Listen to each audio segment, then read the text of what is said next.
Ah, happy Thursday. Welcome to Eight Questions with, or Wednesday. It's Thursday. Uh, yep, happy Wednesday. Welcome to Eight Questions with. Um, First off, I'm going to be quite honest. I am not feeling myself today. I don't know what I feel. I feel like I still am recovering from the COVID shot. I feel really out of it. I feel really tired. I did a pre-show with our guest tomorrow, Laura Hunter Drago and Samantha Mocker. And I got to be honest with you, I didn't know who the hell I was. I was just like totally. I did some self testing, so I'm not suffering a stroke. I close my eyes and touch my nose. I can stand on my feet. I am just loopy as hell, uh, and I know it. Um, so hopefully, our guest tonight, Christopher Wesley Moore, Chris Moore, will I'll pull up my. He'll be able to handle my shenanigans. I I would have postponed, but we already postponed this interview once, and I don't want to do it again because I don't think that'll be the right thing to do. Um, so I didn't think it'd be the right thing to do. Chris has been very patient with us, so I'm excited to do the show. I'm excited to be here tonight, but I am just feeling really, really weird. So just letting you guys all know. Uh, Greetings, Michael. How are you, sir? Just feel really exhausted. Um, I actually got slept for an hour and a half. I woke up, took a shower, and I still feel exhausted. So I know it's the COVID shot because I wasn't feeling this way before that, which makes me really nervous for the second shot because I really don't like the way I'm feeling now. Uh, I will be going for a walk after this. I know that. I mapped out a walking circle, so I'm going to try to get out there and get some water in my ass and make it help flush some of this out. Um, I'm not a drinker. I don't drink. I don't like to drink. Never did. Um, I know I worked in nightclubs and I worked around bands, but I never drank. But if this is what feeling drunk feels like, boy, I really don't get why people do it because this feels really uncomfortable. Um, Uh, I'm excited for our guest tonight. I'm going to be honest with you. Christopher Moore, um, he is the writer director of the Wild Eye movie that came out of Wild Eye called Triggered, which is one of the most delightful films that I've watched this year. I've said this once, I'll say it again. I thought Triggered was a far better movie than Scream. That's right, the Wes Craven movie. Yeah, I thought Trigger was a far better movie. I thought it was far better directed. Young cast, uh, dynamic young actress and Meredith Mohler. Um, Horror legend Amanda Wyss was in it. Terrific movie. Highly recommend it. It is so much fun. It has a real. It's not for the light of it has gore in it, definitely, and but you're not going to see a protagonist that will get underneath your skin faster than Callie. And that's coming from both the right and the left. She is like, oh, she's crazy, but in a good way, because you're sitting there looking at her going like, boy, if I ever ran across somebody like her in real life, holy shit, what would you do? Um, and she is the creation of our guest, Christopher Moore, who directed Meredith, who was only 17 years old when she filmed this movie. She gave such an awesome performance when we interviewed her on the Midnight Hour a few weeks back. We knew that she was just going to turn 21. In fact, she just got home from her 21st birthday, and so we basically thought that she was like 19, maybe 18 when she did the film, but she was actually 17 when she did this film. It makes the performance all that much more impressive, and Yeah, I love this movie. Definitely, definitely, regardless of being wild eye or not, it's definitely one of my favorite movies I reviewed. Regardless, um, terrific fun, and yeah, this is our guest, Christopher Moore. Um, so he'll be here momentarily. Uh, I know he just wrapped on his new movie called Children of Sin, which is, what I understand, is a straight horror film. No horror comedy, no parody or satire. It's just a straight up go get it. And so we'll be talking to him about that because it just wrapped. I'm sure he won't be able to tell us all the details, but just enough for us to, wet our whistle, make us excited for it. He's really dynamic. So yes. Um, Yesterday's guest, Chris Farnsworth, was awesome as well, and that was one of my. I was definitely one of my favorite interviews I've done. I say it all. Not that I say that all the time, but what can I say? I've been really blessed. I've had some fantastic interviews. Um, so he was here on last night. Really enjoyed him quite a bit. And hi, Amanda. Hi, Mr. Dan and Whore. Yep, I am just rolling over to Chris's page because I want to see what else we can. We're gonna be talking about his career. I mean, he's done everything. He's an actor, he's a writer, now he's directing. So, and he's a real bright young man, and yeah, we're pretty excited to talk to him. Um,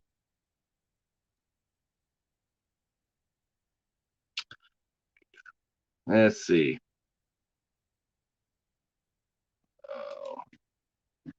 Okay, I'm back.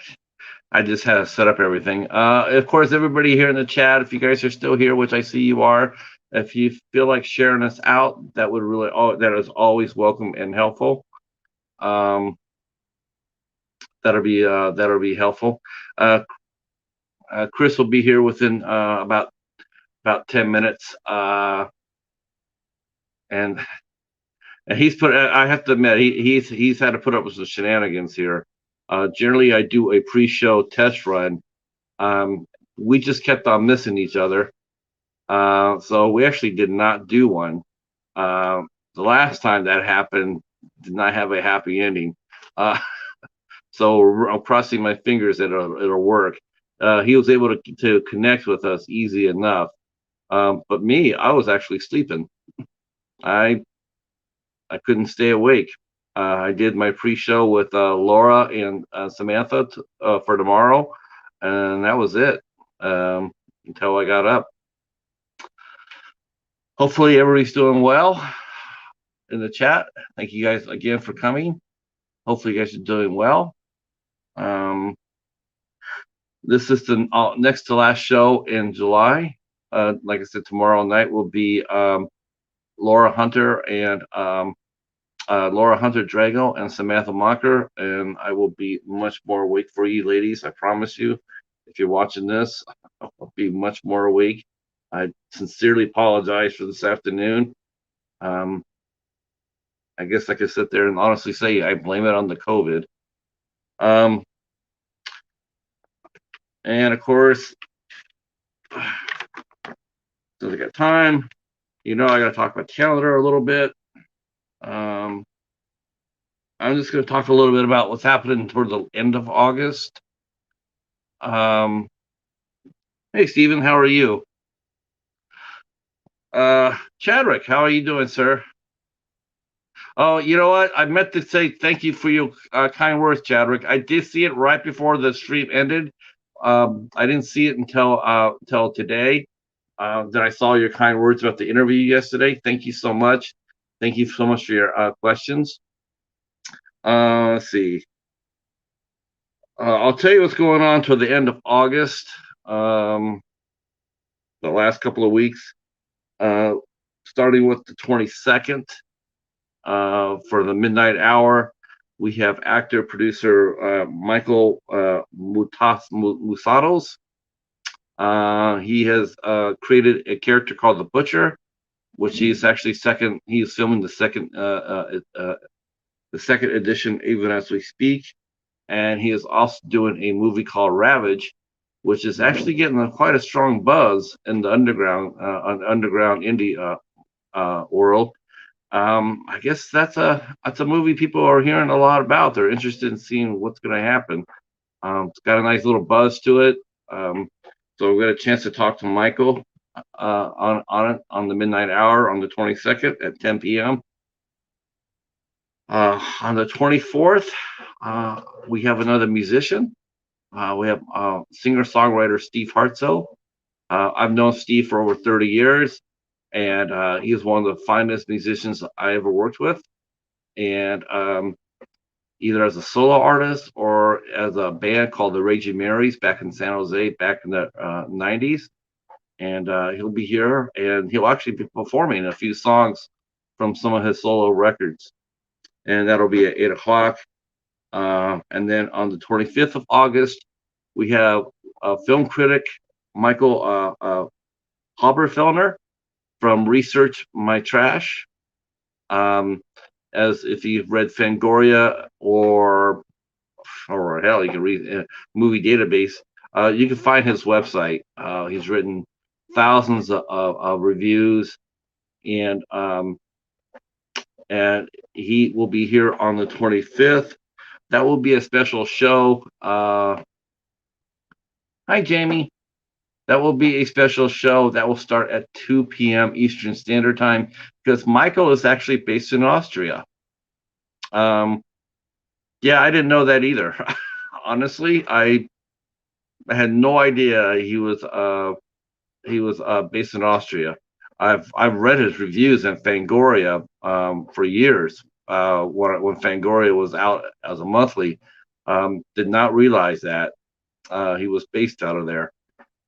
So that'll be on Wednesday, the 25th of August, and then on the 26th, we have actress Karen Cleach from Mutant X, Young Blades, and Flash Gordon. She was blazing hot in the early 2000s, but she took a break to raise a family. And now that her daughter is grown enough, she is now going back into the world of acting and full bore. And we're going to catch her right at the beginning. I'm sure by the time that we get to talk to her, she will be very, very busy. So she'll be here at 8 o'clock on 26th of August, which is also my birthday. And then on the 31st of August, we have producer-director Richard Rossi and actress Rebecca Holden on August 31st. Richard Rossi he works and he does a lot of faith-based movies, and Rebecca Holden she was one of the stars of the old show Knight Rider. She played one of the mechanics for KITT. There was two. There was Patricia McPherson and then Rebecca Holden. Rebecca Holden was the redhead. And yes, definitely worth tuning in for Knight Rider for that. Yes, Dan, that was an awesome interview. John Oak Dalton was fun as hell. Super nice guy. He stayed 2 hours with us.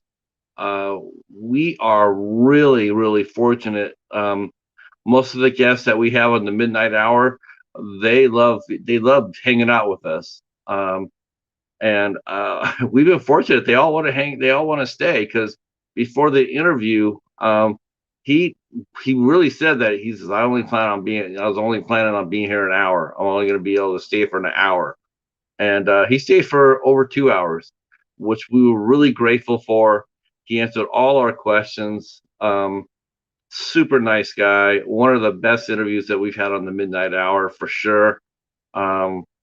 his new movie Scarecrow County. He posted today. Um, he posted that his movie Scarecrow County is still doing very, very well and for sales. Hey, John, how are you, sir? Our guest Christopher Moore will be walking in here any minute now. Um,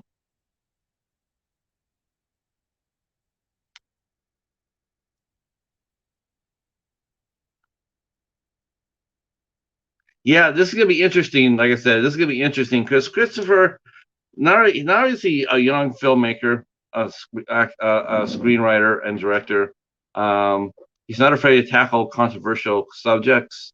Um, he's also he's also a great discoverer of talent. And like I said, he discovered Meredith Mohler. He put her in his movies. First, she's done Triggered, and now she's going to do Children of Sin. So he's definitely got an ear. He's got his ear and his eye out for the talent and for the story. So we're really excited. So uh, hopefully everybody else is doing well. Like I said. Oh gosh, I should say that too. Right. There is a show I want to mention too. August or July 31st at 7 p.m. Ken Sagos will be on the House of Horrors with Steven and Miss Boomstick. Boom and Steven will be hosting Ken Sagos Saturday the 31st, starting at 7. Ken had played the legendary character of Kincaid in Nightmare on Elm Street films, and he will be uh, the guest this coming Saturday. Should be quite a show. Greetings, Cornelius. Wow, this is great. Thanks so much for coming in. I hope you become a regular, Corny. I really appreciate that. Um, welcome in, Josh. The King of Spectacular is here. Um, our guest will be here momentarily.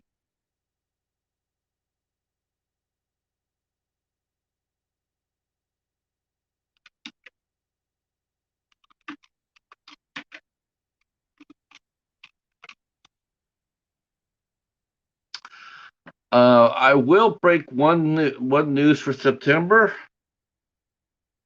because it's never too early to promote. Um, we will be having a live interview with Ashlyn Clark, the director of The Devil's Doorway. She will be here in September, so I'm tremendously excited about that. Um, as soon as I have more details, I will definitely let you guys all know. But yes, very excited to have Ashlyn Clark doing a live 8 questions with. Oh, and I also have a young actress, Brittany Wolf, is coming in as well. And I really want you guys to meet her because she is terrific actress and one of my favorites. And she'll be here on the second or on the first of September. If you guys did miss it, which I should flash it, but the interview with both John Ulk Dalton and Chris Farnsworth. I'm really sorry about the speech today. I'm still recovering from my COVID shot.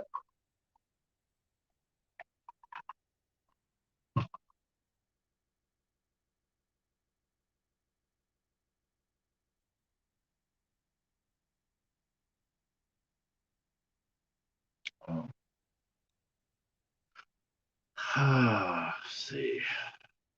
See if I can bring myself up here and I'll.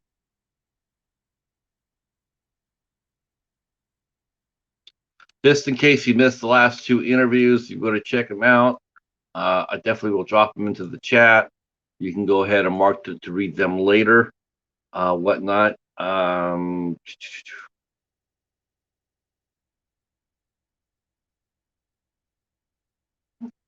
There's Christopher right there.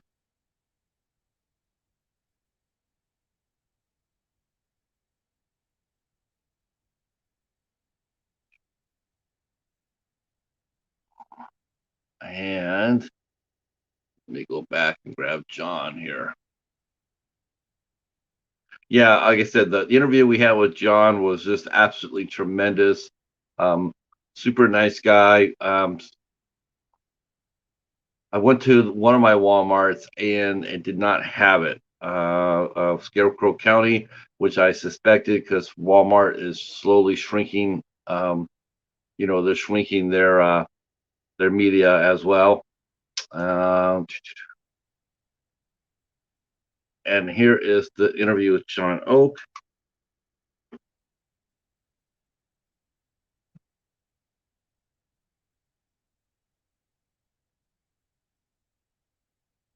Oh, what time do you go on, Jamie? Hopefully not at 8 o'clock. I'll be busy tomorrow, but if you're on after, like if you're on around 10 o'clock or so, me and the Cheetah are gonna be there.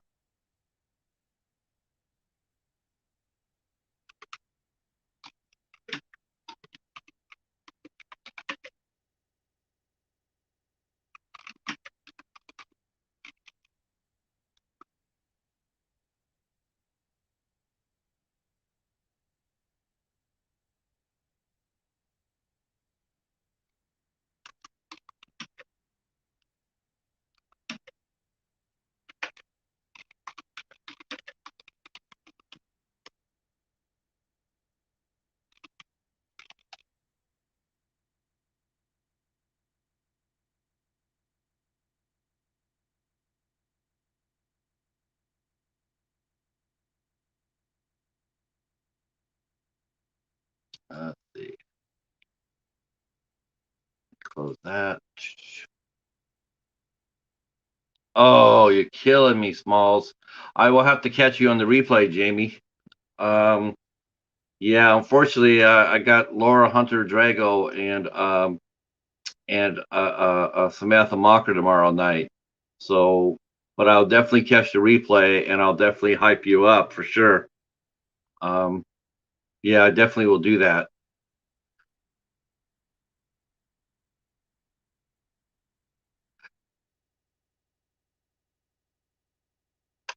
Chris is on the way here.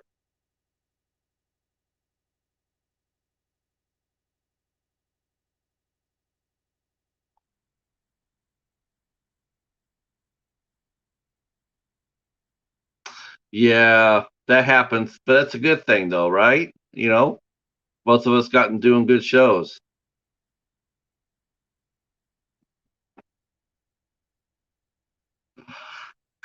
Yeah, I have to go back to Dollar Tree. I went to the library today. They had a bag sale. I posted the video up for that. It was pretty successful, I thought, considering they had the bag sale started on Monday, and by the time I got there today, Wednesday, pretty much everything got wiped out. But I found quite a few. Um, I picked up Fatal with Hilary Swank and Michael Ealy, and I also picked up Minari, which is an A24 film, which I'm sure I'll catch some. I'm sure some of you in the chat will be laughing at that, but I do appreciate good movies. So once in a while, A24 does get lucky and releases something worthwhile. I did see the preview for the movie Lamb. Yeah, you can count me out on that one. That looks absolutely silly. That does not look intriguing at all. It looks goofy. Won't be looking at that. Well, I will for $1, but I'm not gonna look out for it.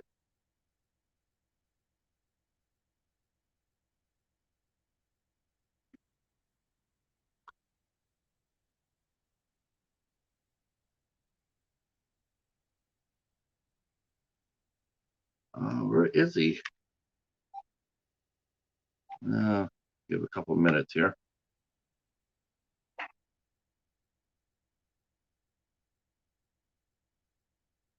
He's probably on set trying to get that one last shot. You know how directors are. Uh, they're killing it with horror. Mm-hmm. Mm-hmm. Yeah, that's what I've heard, but I don't know. I don't know. The Lighthouse was sort of goofy. The ending of the Lighthouse was sort of silly. Uh, I liked The Witch. I thought The Witch was fun. Definitely was fun. Um, Midsummer looks extremely boring. I'll be honest with you. 3 hours of that. I've seen the same type of story that was told in an anthology called Holidays. They told the same type of story in 15 minutes, and it was extraordinary. Um, and like I said, don't get me going on the ghost story. The ghost story, oh my God, it was the most overhyped piece of poop. Um, but I will say that I'm looking forward to Saint Maud. I do think my library will drop it because they do carry A24 films. So I do think that they will drop it, and I'll be able to get it Saint Maud. I'm really interested in seeing that. Um, and the Green Knight. I'm not really all that. I mean, I love Dev Patel. I mean, I think he's an extraordinary good actor. Um, but it's a poem based during the King Arthur days. I I mean, it's gonna be a fun movie, but is it something I'm supposed to be holding my breath over? I'm not really feeling that. But that's just me. Um, and like I said, I saw the previews for Lamb, and I was totally underwhelmed by that. Though I do love Nomi Rapace, I think she's a good actress. Um, but I don't know. I Call me cynical.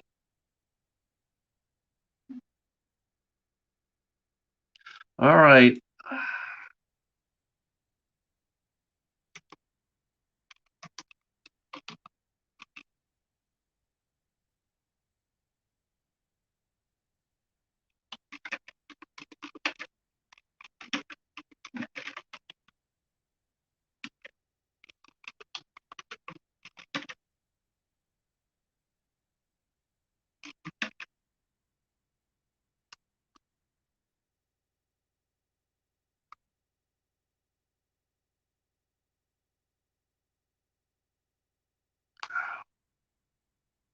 Believe.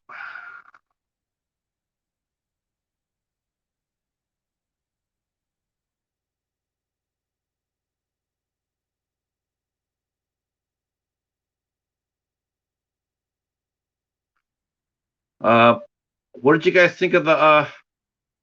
What did you think of the new Ghost Rider? The not Ghost Rider, but Ghostbusters Afterlife. Um, Interesting topic today. I was on the boards on my wall.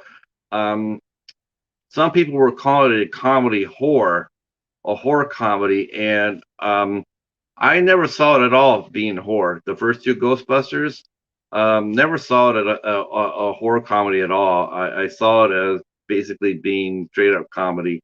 It was just a funny movie. It was a comedy movie.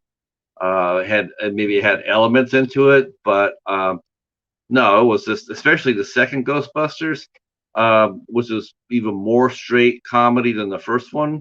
But no, I never saw that as a horror comedy at all. It was just a silly premise, and it worked. They had a really good cast, but people were talking about it, saying how it was a horror comedy, and they had like if you got rid of the Ray Parker song and you watched the trailer, you could see that it was supposed to be more scary than what it was. I disagree. I always thought it was just a straight comedy. I think that's the reason why when I saw Ghostbusters Afterlife, and it seemed to have a little bit more of a serious tone to it. I think I got more excited for the new movie than I ever did for the first two. Um, I liked the first two movies fine. I actually thought Dan Aykroyd was really strong in the second one, and Bill Murray was one of his weakest performances. Um, Bill Murray was just out of control, improvising a whole movie through. Dan Aykroyd was actually really strong, but I'm very excited to see it. It looks really interesting.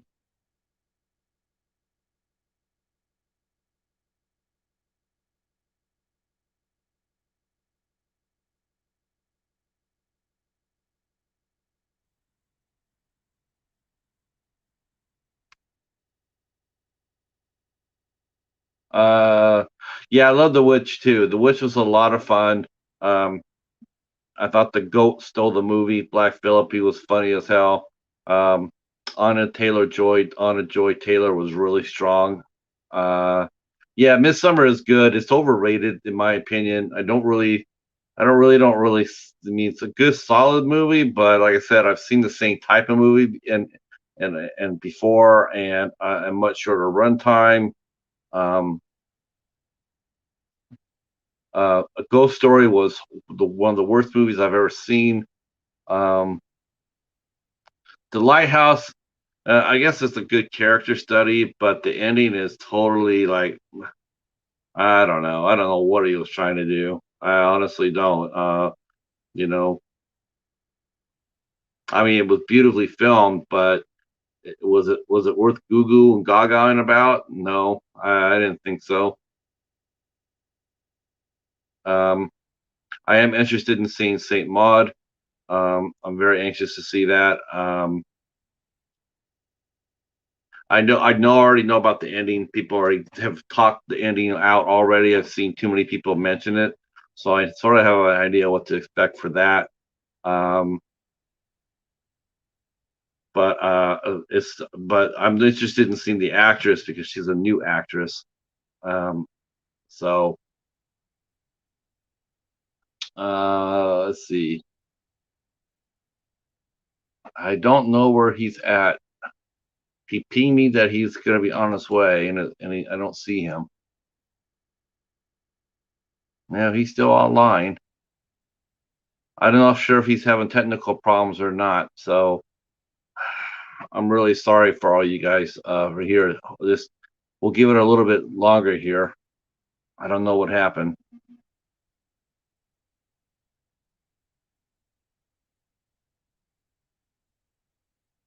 Let's see.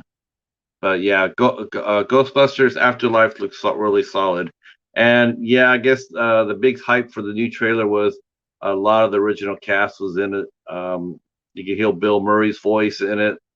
Annie Potts is actually seen. Um, I guess they're sitting there saying that Ernie Hudson and Sigourney Weaver, and Aykroyd's are coming back in too. Oh, okay.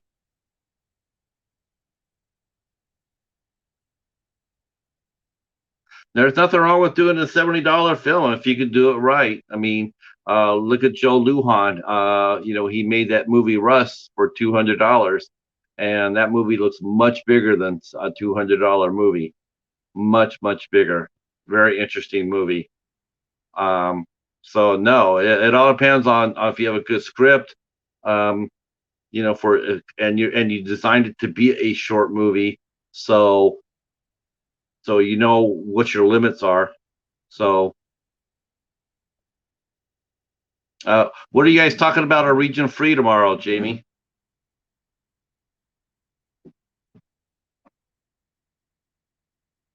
Are you guys going to be talking about the like the Dune movie? I guess I saw the previews for the Dune movie. Um, I don't know. Dune. I mean, it looks spectacular, but it looks like it's totally green screen as well. So I don't know. Um, it looks okay. I'm not. I wouldn't say I was jumping up and down about it. As far as watching the first Dune. No, he doesn't. No, he doesn't, Mr. Dan. Ernie Hudson is actually a pretty damn underrated actor. All in. Um, I saw him play a bad guy on a movie. On a movie, it was like I want to say it was called The Substitute with Tom Berenger, and he played the bad guy principal. And holy crow, I never saw him. I never saw him as a bad guy before, but boy, he was really strong. Um, no, he doesn't get enough credit at all.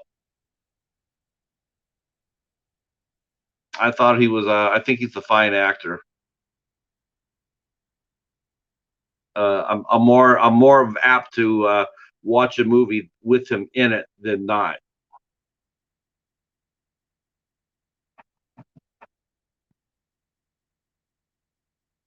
Oh, that's a good. That's a great topic. Just your top three summer movies in general. Yeah, that would be. Oh, was it? It was a substitute. Okay, thank you. I thought it was. I wasn't 100% sure, but I did remember that movie. Tom Berenger, in his after Platoon days, and he was in his badass mode days. Yeah, that was a good movie. It was fun. Um, favorite top three favorite summer movies. I mean, there's just so many good ones, and not just horror movies either. I mean, there's all sorts of fun blockbusters that you could watch.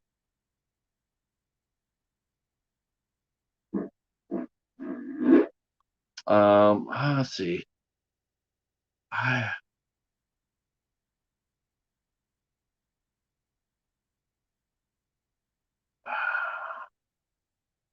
I, well, he's still showing there.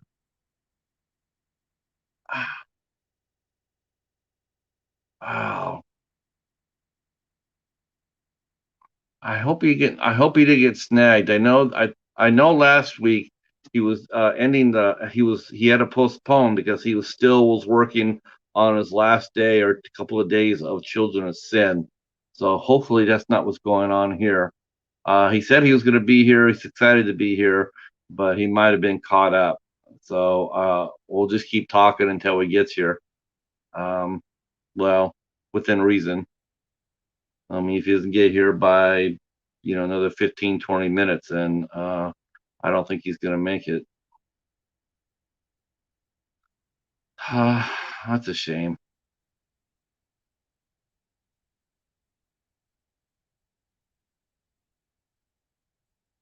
Yeah, The Crow. Yep. Um, that's an interesting movie. I mean, you wonder if someone actually will make another run at The Crow. Um, I don't know. Should they? Uh, I think they've sort of tarnished the legacy with the sequels. The sequels, uh, a lot of studios do that now. Universal being a big one is they will take a property like The Crow and they will start making sequels to it. And sometimes it works. I mean, more often than not, it doesn't work. Um, sometimes like every sequel will come out or get weaker and weaker because of the budget gets smaller and smaller. Sometimes they strike gold. I know the Deep Blue Sea 3. It got after they did a direct sequel, a Deep Blue Sea 2 was not well received, but then they did number 3 and it was well received. Um, I've seen that with Death Race. Death Race is actually a rare series that has done pretty damn well. Um, not the 2015 version, that Blue Chow, but the ones that were directed by Dean Michael Paul, extraordinary. Oh, greetings, Alex. How are you, sir? That was a really good one. The Scorpion King series, that was sort of going downward, and then Dean Michael Paul came in and directed Book of Souls, with Zach McGowan and hit a home run. Extraordinarily good. Just as good as the first one, honestly. Maybe just a tad behind the first Scorpion King, and not by much, but that was really really good. I was so shocked at that, how good that movie was. Um, and then they tried to do Backdraft. They did a second Backdraft that had nothing to do with the first one, other than having Donald Sutherland in for a cameo, and yeah, they filmed the second Backdraft in Bulgaria. You can't make up shit like that, right? Um, Not very many fires, if anything.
Okay, he's on his way. Um, Marty Ragman, how are you, sir?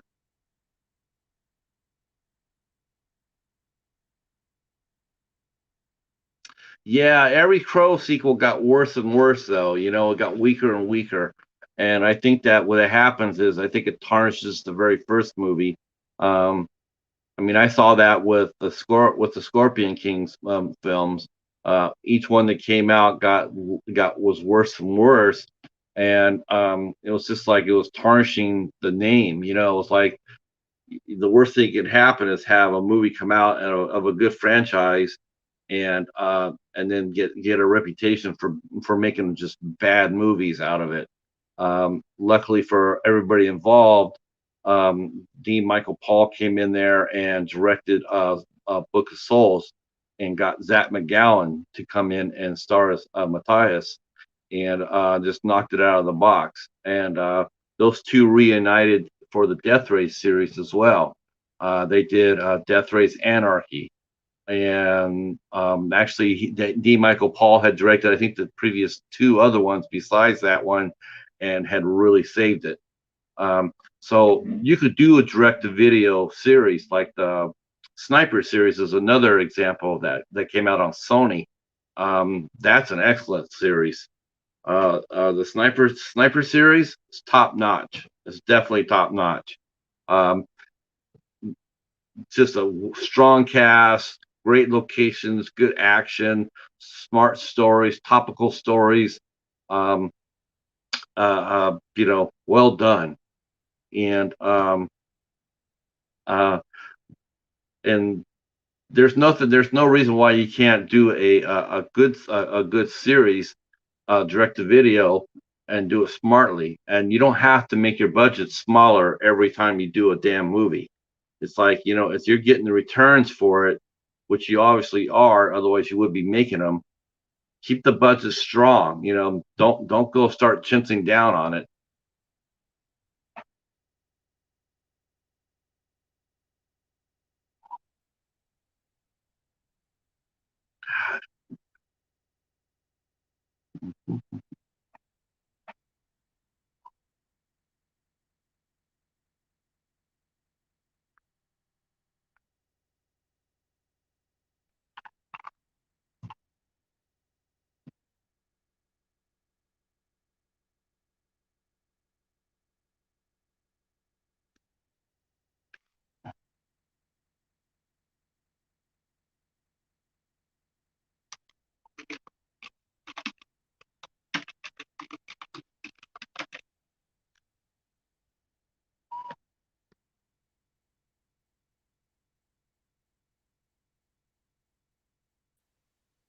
Okay.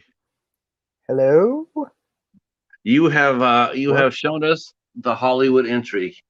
Oh, really? Yes. Don't you know Hollywood? The Hollywood entry is when you show up. You show up 30 minutes late, so Uh, everybody can see you walk in. Here's the thing. I'm not Oh, usually that kind of person. I know So you're not.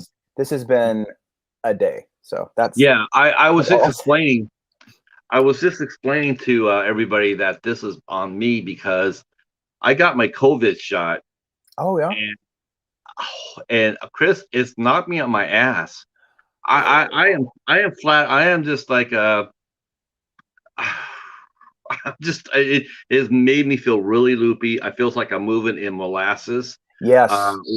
really sluggish. I'm real sluggish. In fact, I It's literally went. awful. I slept until 45 minutes before our show. Oh I was my I was God. in bed 45 minutes before. Now people here in the chat, everybody saying Jesus. hi. Um, Generally, can tell you I'm here, generally up and running the Man. show a half hour before we start. I'm really active and everything else, but I got here sort of late myself. Uh, That shot will just mess you up. I think my first one was okay, and then my second one was when I was just like I felt worse than I've ever felt in my entire life. It was horrible. It's the absolute I'm worst. I gotta be honest with you. I am not looking forward to my second shot. And so this was just your first one. Yeah, and Oh I got it. gosh. I got it Sunday after. I got it Sunday morning. Hmm. So you would think that I'd be fine here on Thursday, Yeah. and I feel absolutely sluggish. Oh God. I'm so I did sorry my about that. Yeah, I did my pre-show with tomorrow's guest, and I didn't even recognize who I was talking. I was like, "Who is this guy?" Because he sounds like he's fucked up. Oh He's, my God. he's drunk or something. And I'm like, I don't know who that. Jeez. Yep. So I'm blaming it on the COVID. You know what? We can blame everything on that because this past year, good Lord, I mean, that's just screwed up everything. So, man, Um, we are tickled to have you here. Uh, thrilled to be we had here. we had your the lovely Meredith on the midnight hour, Hmm. and then I decided to be selfish and just do a one-on-one. Oh, Yeah, nice. that's really the truth. I'm just gonna like, you know what? I want to interview Chris by himself. Cool. Before we have you on the midnight hour, for Awesome. children when Children of Sin premieres, we'll definitely have you on for sure. Yeah, Uh, here's hoping.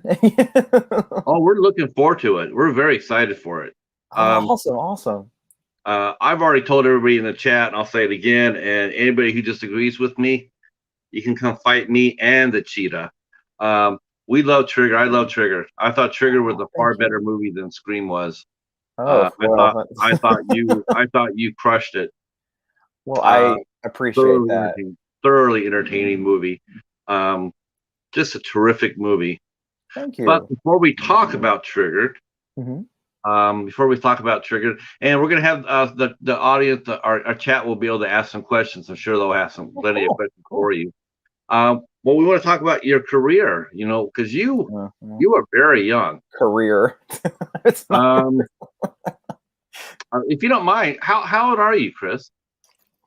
How old am I? I'm 31. Okay. So yeah, it's like once I turned 30, I just kind of stopped counting. I was like, I'm just in my 30s, just some abstract thing. Because I think in a few months I'll be 32. So I was like, that's just weird to even say that, like 32. It's weird. 32. Yeah, it's a weird age, I guess. You know what? It makes a little sense because I was thinking, because I initially had you down like 23, 24, right? Because Oh wow. I'm just thinking about that. I'm going like, man, for someone so young, he's so wise, he's so smart. I mean, but now 31, it makes a little sense, because it's like you are a very smart man, Well, very thank wise. you. Yeah, Thank you. I've been around the block a bit. I mean, I yeah. don't know, but a few I got blocks. that impression. I got that impression. Oh, Um, good, good. yeah, definitely so, and that's a good thing. Oh, yeah, yeah. I mean, I like to think so. It's just I think if you don't learn things from your experiences and gain some wisdom, what's the point? Exactly. Jamie says Chris is very handsome. Oh, Yes, wow. he is. Yes, he is. Thank you. I don't know what to say to that. I'm Uh, sorry that I'm dressed like this. It's been a little bit crazy. So and it's so hot here. It's so hot. It's like a trillion degrees out. And I'm just like, I can't wear real clothes. I just can't. So I'm just no, I get it. I get it. terrible. It's pretty warm over here too. Yeah. It is. Yeah, it's 8:45, 8:34 here, Mhm. and it is 82 degrees. Oh gosh. So See, it's like been a very, yeah. I think it's Uh, 90 something here, but then they say that the real feel is like 100 and something. And I'm like, well, it might as well just be that, I mean, just go right. ahead and say it. That's what it is. And so, Now you're based in Jackson, Mississippi, right? oh yes, yes, indeed. Yeah, we'll talk about that too. But Okay. let's go back to your start. Hmm. Because like we want to know how you grew up. I mean, like what were your favorite movies growing up? Did you have a director favorite? I mean, let's talk Um, about Chris when he was just getting going. Favorite movies. Carrie is my number one favorite movie. Any genre, any type. That's just my number one always. Um, Halloween, of course. I love that movie. Um, I'm trying to think of all the ones I mean, good Lord, I watched so many when I was a kid, over and over again, to the point where Nightmare on Elm Street. I know every line, every beat, every music cue. I could just I could just basically do like a one-man show of that entire film right now. Just music, characters, everything.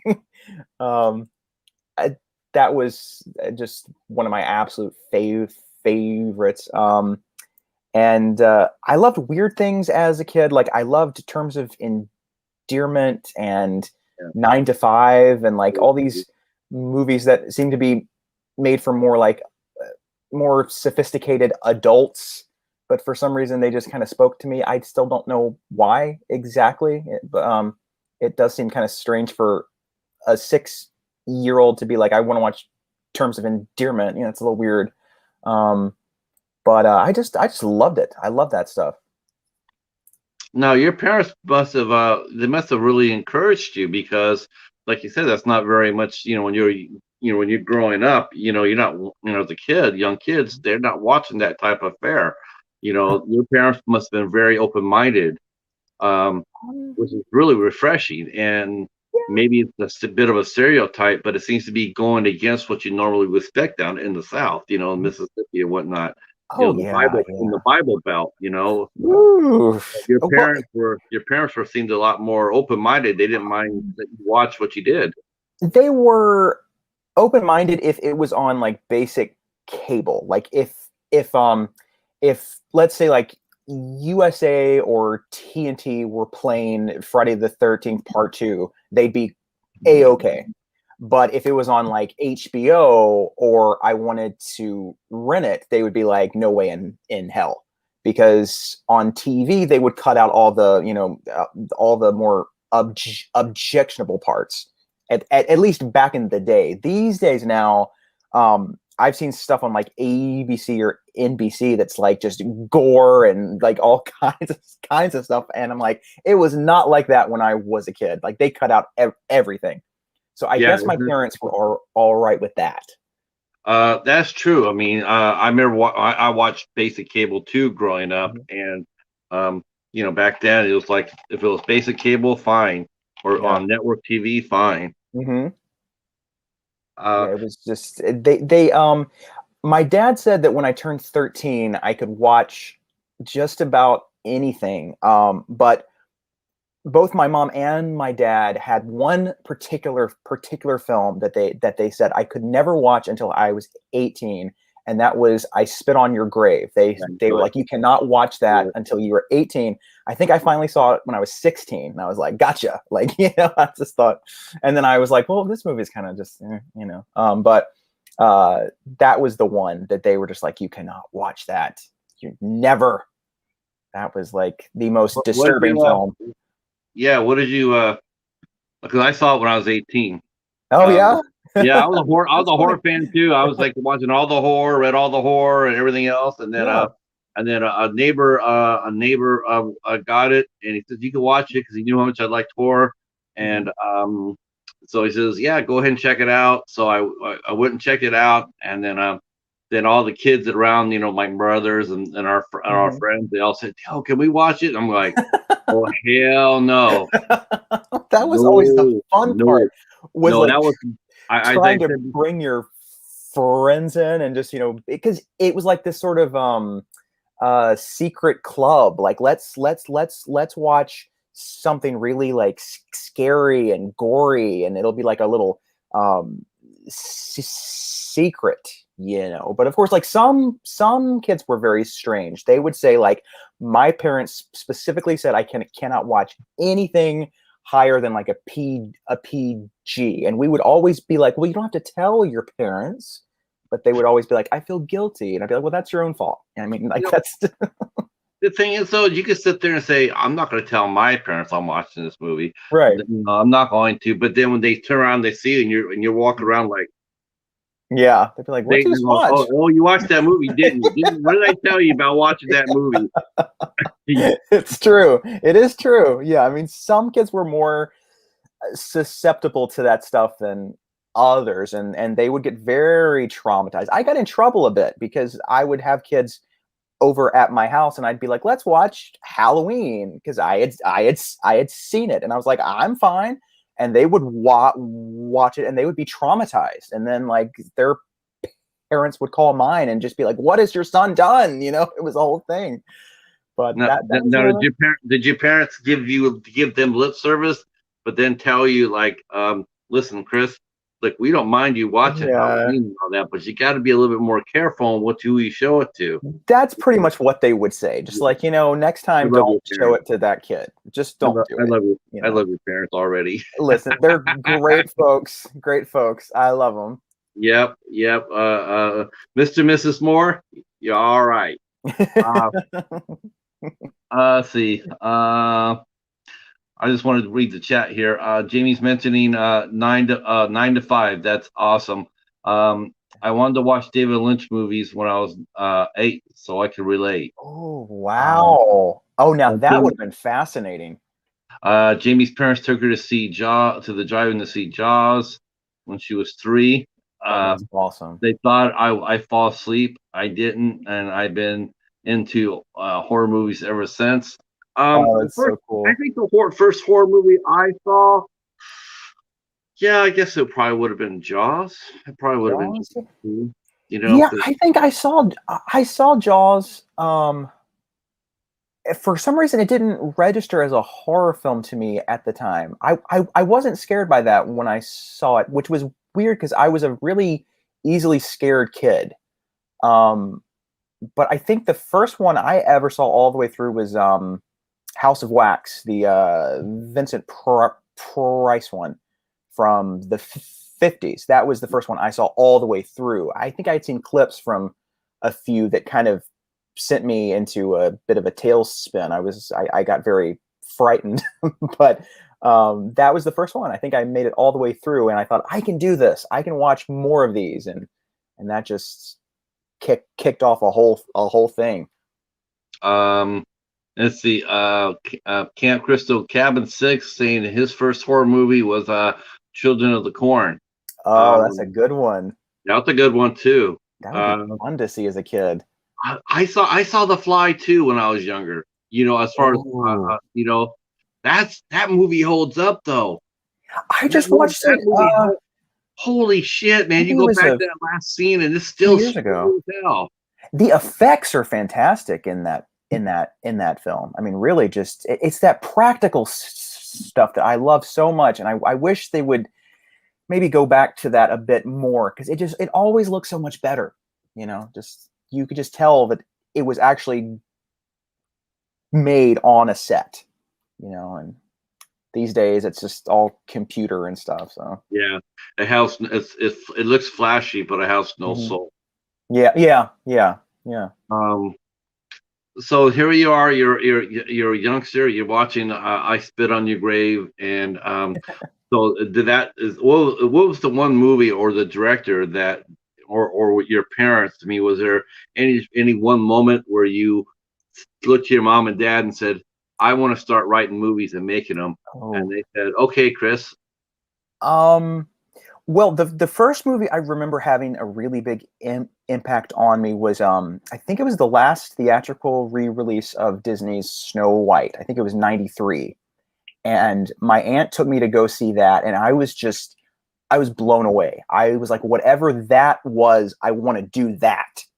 And so I thought, well, I'll be a Disney animator, obviously. And then I realized I couldn't draw, so that was a bit of a problem. Mm-hmm. Um, but then by that point, I had discovered a lot of other live action films that gave me the same feelings as Snow White did, and I thought, well, I can still do that just with real people. And that's when I just decided, well, I guess I could do this just as a live action film guy.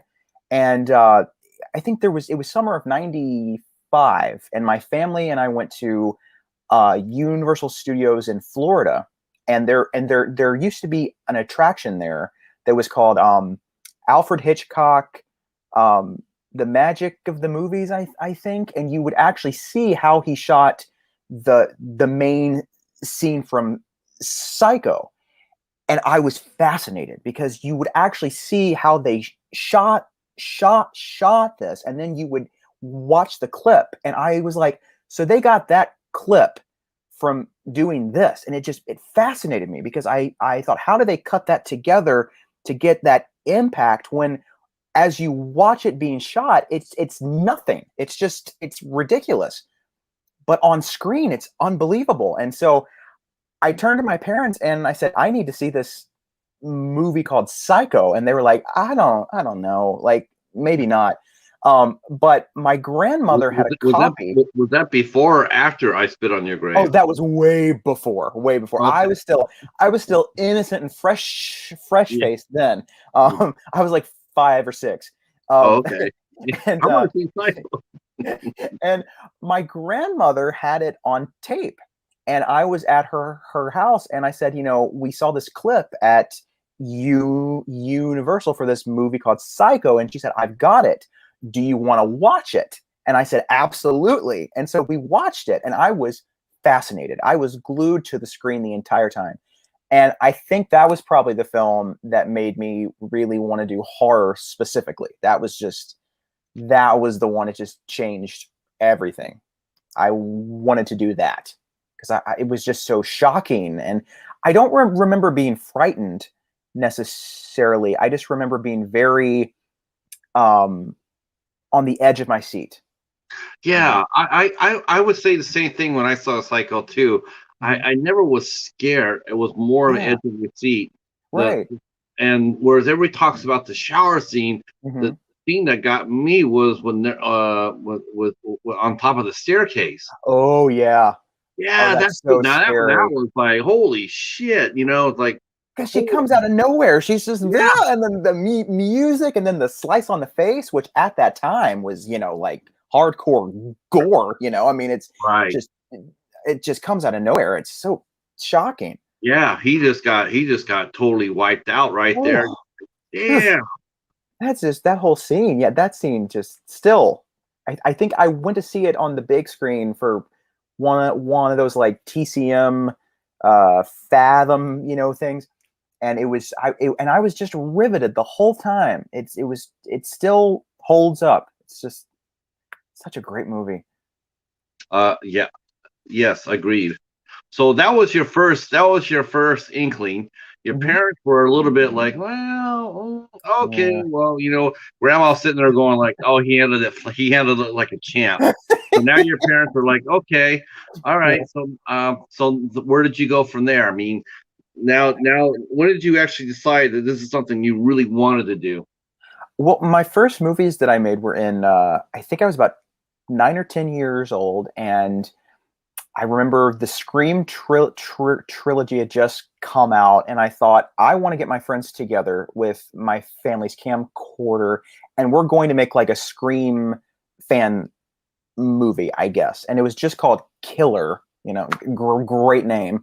And it was just like my mom recording us. For the music, we had to have a boom box, and she would play it on the set because we couldn't actually cut it together because this was way before inexpensive home editing software. So you just had to cut in camera. So you had to know what you were doing, and it was a very odd experience, but we had fun. We had so much fun. I mean, these movies, if I were to watch them now, are god awful, but we had fun.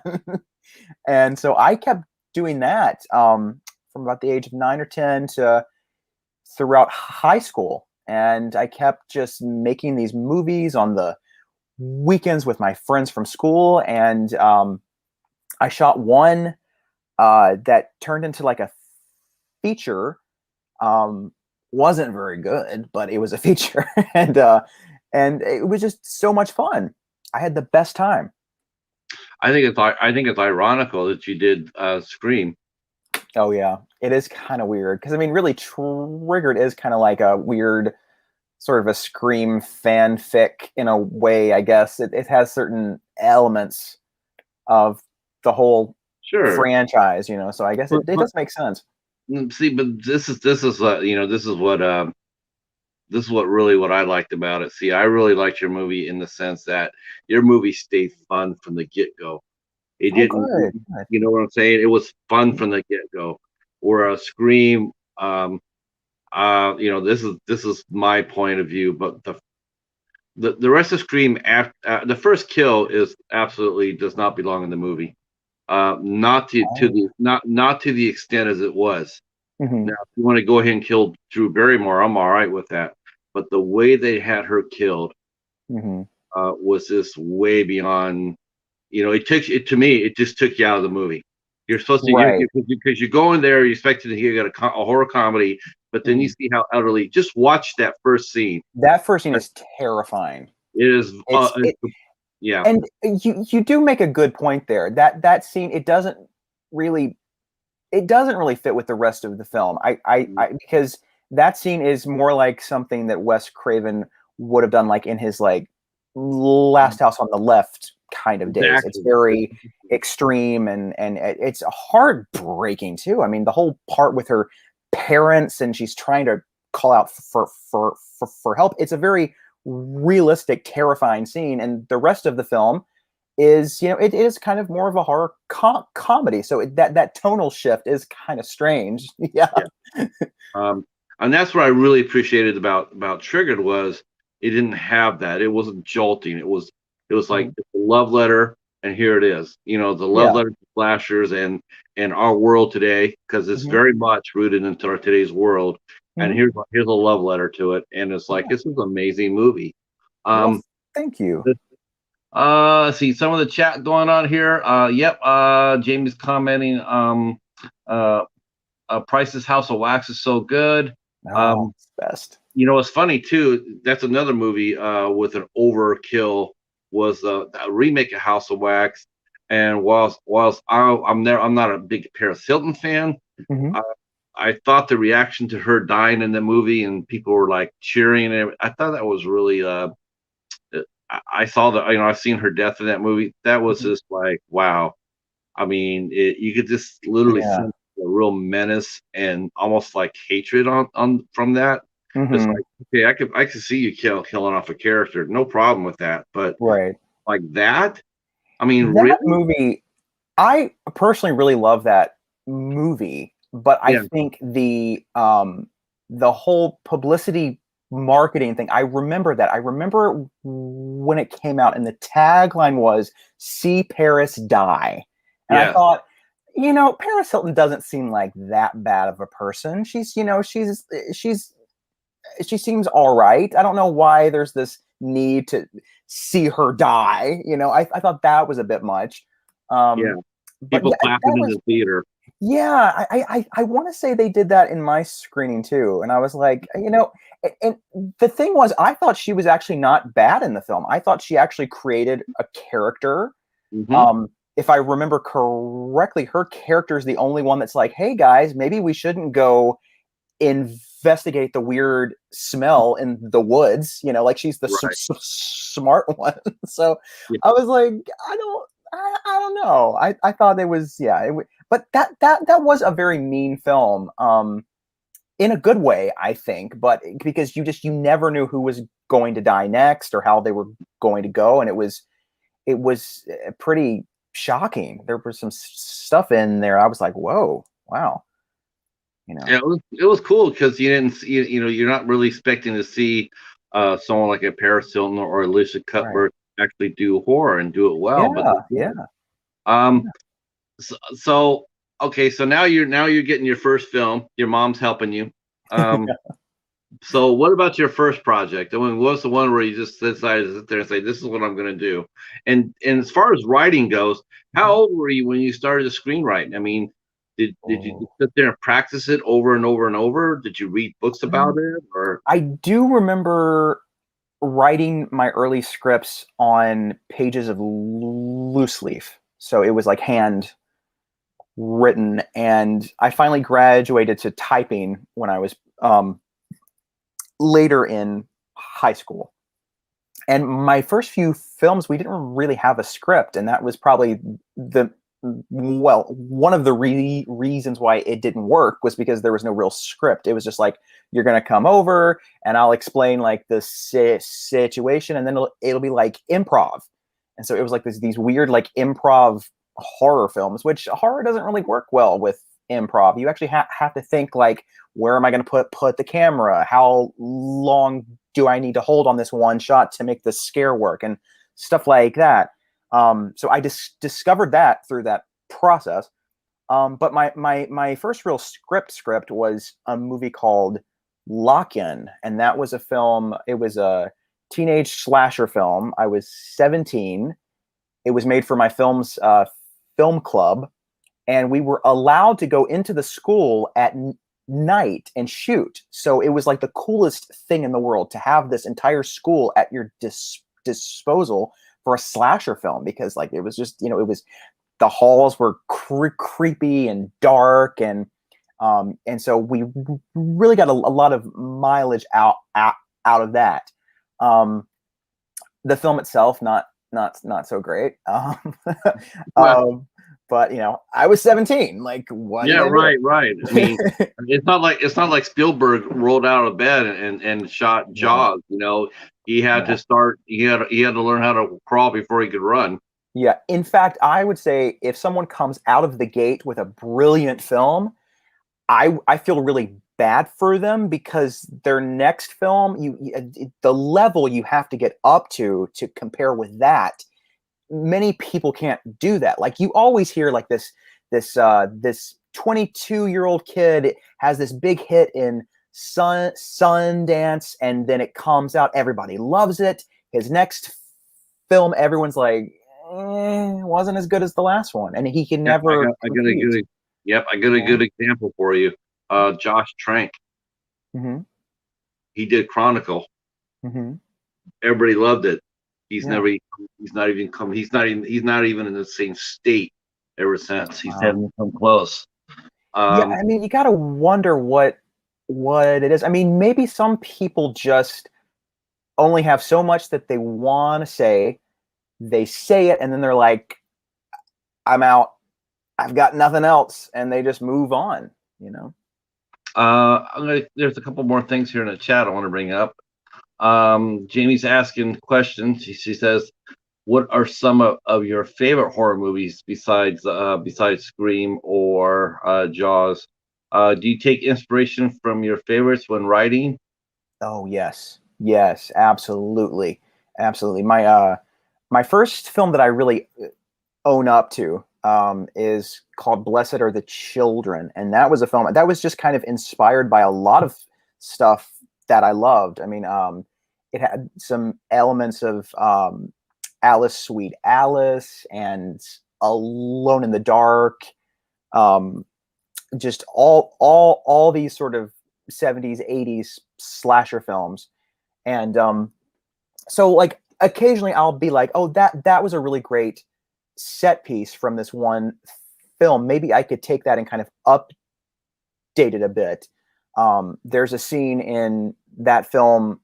It's an elevator scene, and that sort of is an homage to Dressed to Kill, where there was a murder in an elevator in that film too. So I'll take some stuff occasionally. As for other favorites, I mean, there's so many. It's because I always feel like I'm going to leave something off. I love Suspiria and Chopping Mall. I don't. Chopping Mall, yeah. Hello, Mary Lou, Prom Night 2, I think is a masterpiece of a movie. I love it. What's another good one? I've got like a whole shelf here. I just need to look. The Burning. That's a good one. That one's fun. Evil Dead, of course. That's the classic kids with a camera just having fun. What's another good one? Oh my god, I love all these.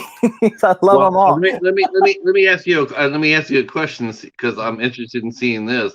Did you watch the direct remake or the direct sequel to I Spit on Your Grave that came out about a year and a half ago, a couple years ago? Yes. No, wait, I didn't see that. That was the one that was called Deja Vu. Yeah, Jamie Bernadette. I did not see that. I heard some very polarizing things about it, so I just decided maybe it's not worth it. I've never. I think I did see the first remake though. I didn't see the sequels. The first one was Sarah Butler. Yes, yeah, but I didn't see the sequels. Although someone told me one of them was good, so maybe I need to see it. I don't know. I actually did an interview with Jamie, and I go to the video store, and like I was trying to find some movies that where she was in, and they had that sale, and I just couldn't do it, man. I just could not pull the trigger. And then when I told her, I actually interviewed her. I told her, I just couldn't do it. Yeah, I can watch anything else that you did, but I just couldn't do that one. Yeah. Let's see. Hoff says I'm wrong about Scream. That first kill set the tone. Yeah, well, we're not going to see eye on that one. I just thought it was just two different movies. Okay, so everybody's agreeing with Josh. Well, that's okay. I just feel that way. I know a lot of people feel that way about that first scene. It was like if they would have did half of it, half the violence in that scene, yeah, it might have worked that way. It was just the wrong scene for that movie. And let's see. Let's see what else is he. Okay. So we have a running joke here. Like I watched a Wild Eye movie. I watched the Wild Eye movie called An American Scarecrow, and did a review on it. And I was sitting there going like, this movie would have been fantastic, but except for one thing, there was no scarecrow in it. So, and there was a scarecrow, and I'm like, how can you call it American Scarecrow when you don't have a scarecrow in it? So now Hobbs is sitting there saying, I'm mad at Steve because they didn't have a scarecrow in it. I think sometimes Wild Eye, because I've experienced this, they will market a film, they will change the name of a film, and it will have nothing to do with the actual film, but they just think, well, it'll sound better if we make them think it's something that it's not. Like my first film was a slasher movie. They made it look like a kind of a Rosemary's Baby movie, and so nobody saw it. So I was like, okay, they do that. It's something about retailers want a certain look on the DVD, and they feel like they have to conform to that. And I don't get it, but it's weird. I don't get it either. I thought the funniest one was where they did the movie Satanic Panic, and they wouldn't let the word satanic be seen. Oh yeah. It was like Walmart had a problem or something, like ridiculous. So the cover, the slip cover, it says Panic on it. Yeah. But if you lift it up, then it says Satanic Panic on it. But on the okay, Walmart. I don't understand that at all. It's so dumb. Like you can't have the word Satan like that. It's just my god. Yeah. So dumb. That's what I'm talking about. So, I mean, that's what I'm talking about is conservative. Like here you are, you're a conservative. You're Mississippi was a conservative state, and yet you're Yeah. making really cool independent slasher horror films, um, in Jackson, Mississippi. So now that you're Yeah. past your 17, now you're starting to get your groove on. Um, what was the first project that you did that you really felt was really good? And be honest about that. Don't Oh, well, um, first project. You always will. I mean, it's I tend to always consider my next one to be the best one. Mm. So it's kind of hard for me because if I look at Blessed or Triggered or even my last one, Stranger Among the Living, there are parts I really like, but as a whole, I feel disappointment because there's a lot of stuff I know I could have done a lot better.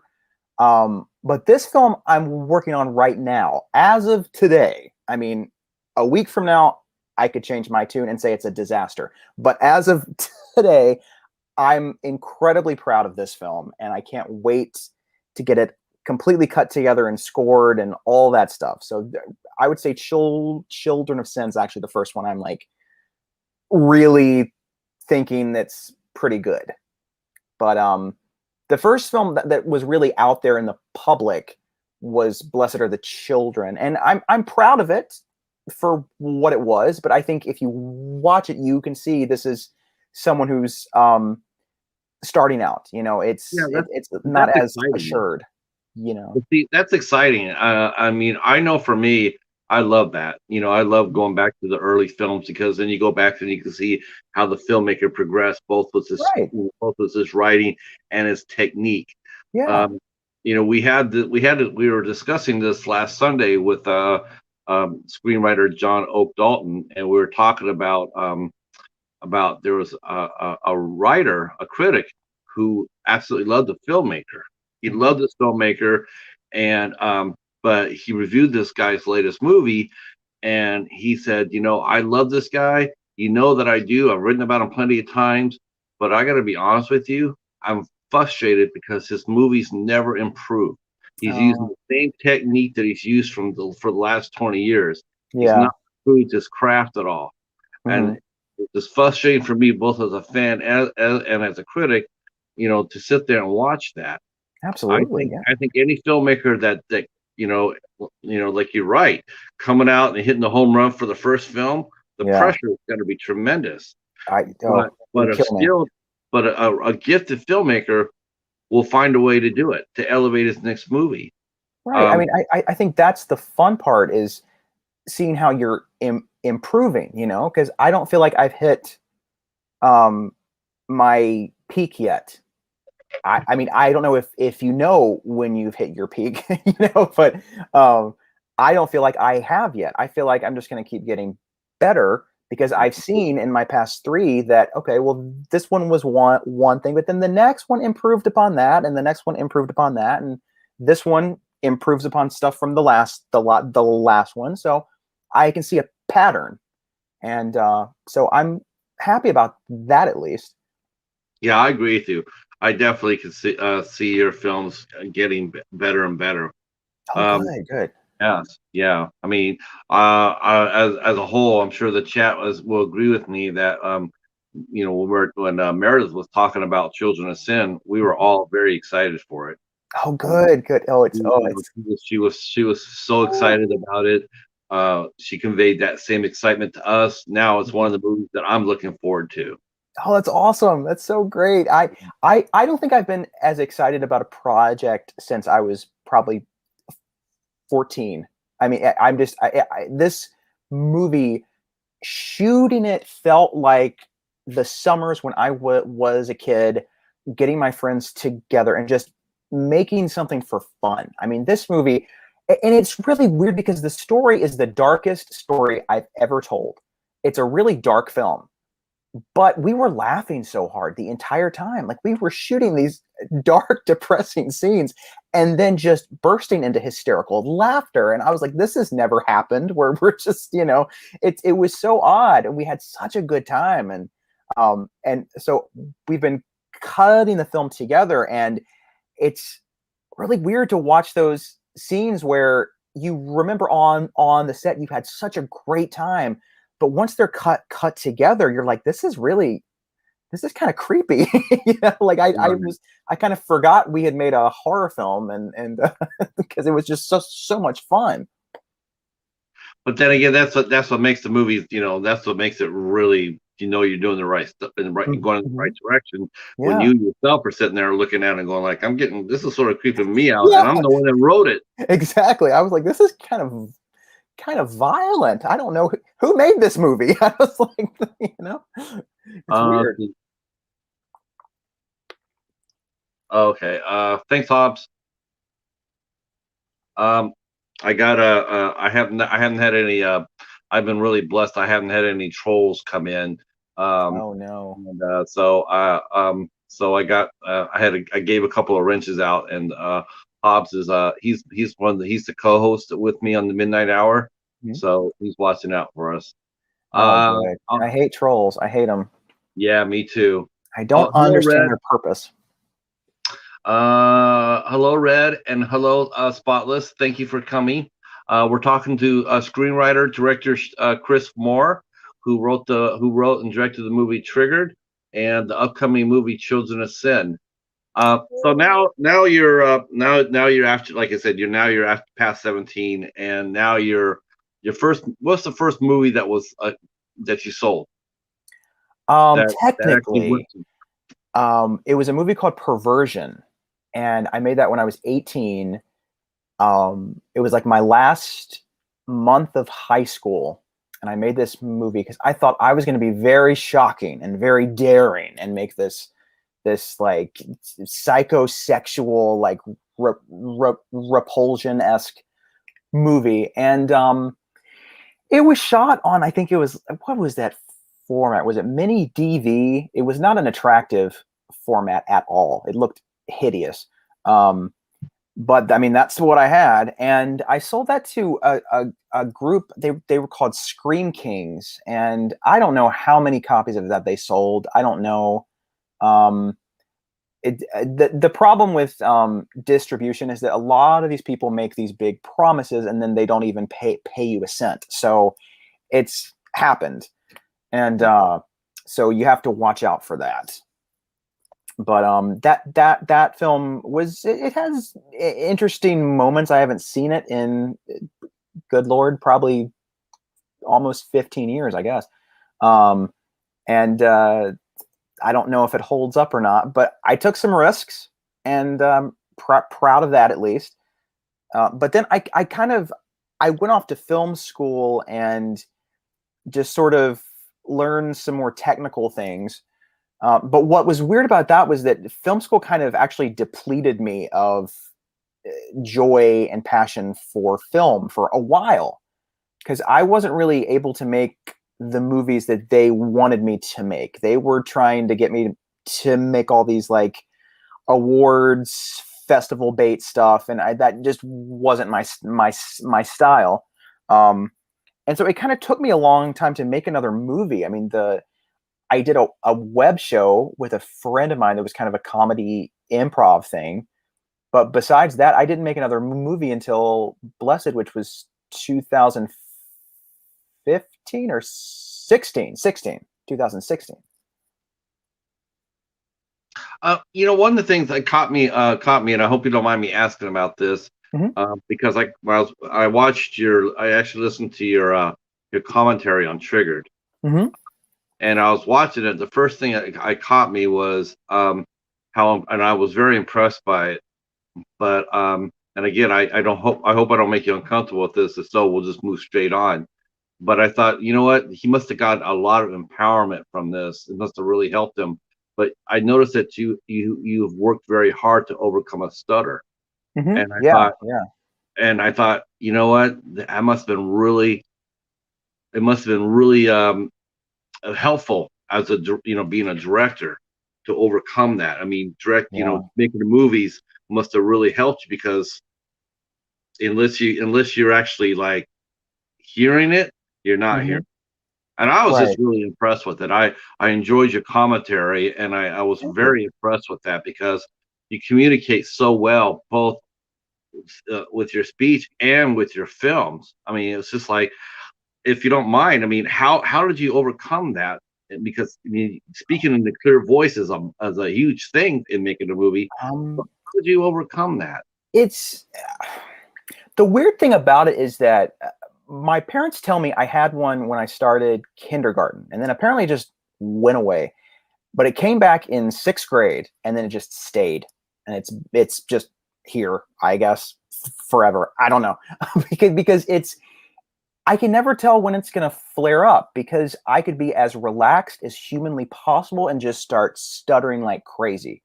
Or I could be really stressed out and not stutter at all. And so I don't know why it does that. It makes no sense. And I've read things about why people stutter and like no one really has answers. And so it's just a really weird kind of mysterious thing. I never know when it's going to pop up.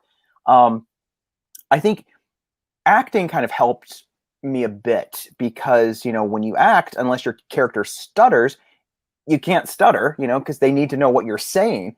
But I just discovered that when I would act, I wouldn't stutter because I wasn't me. I was Right. someone else.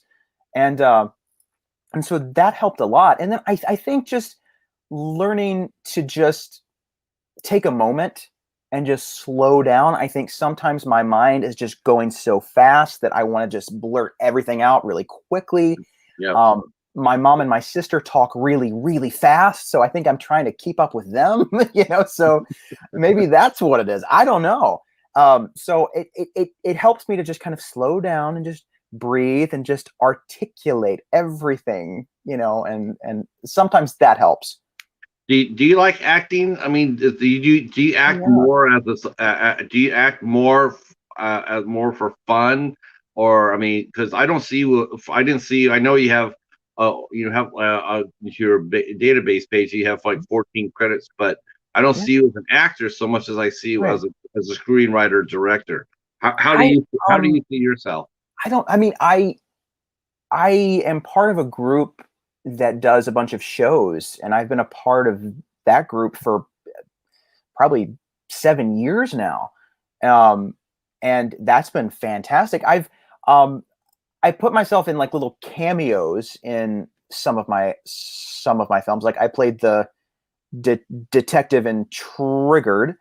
Um, and then I played a smaller part in Stranger Among the Living. I play a part in this this new film too.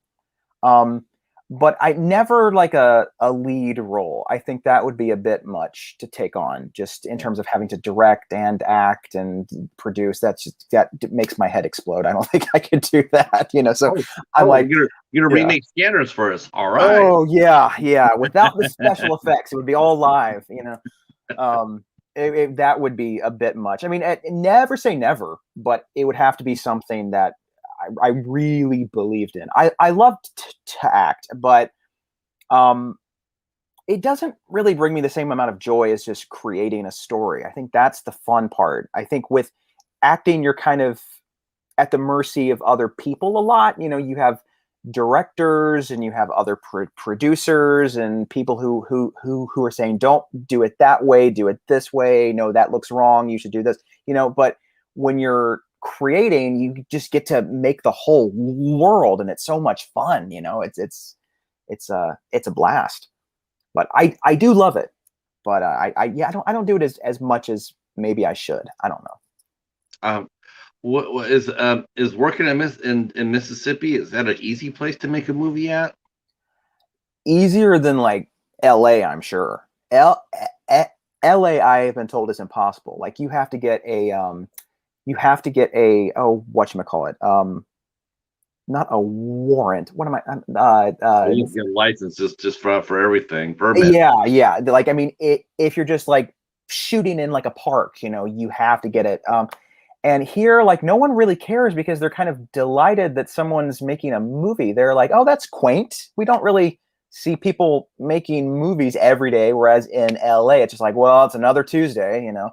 Right.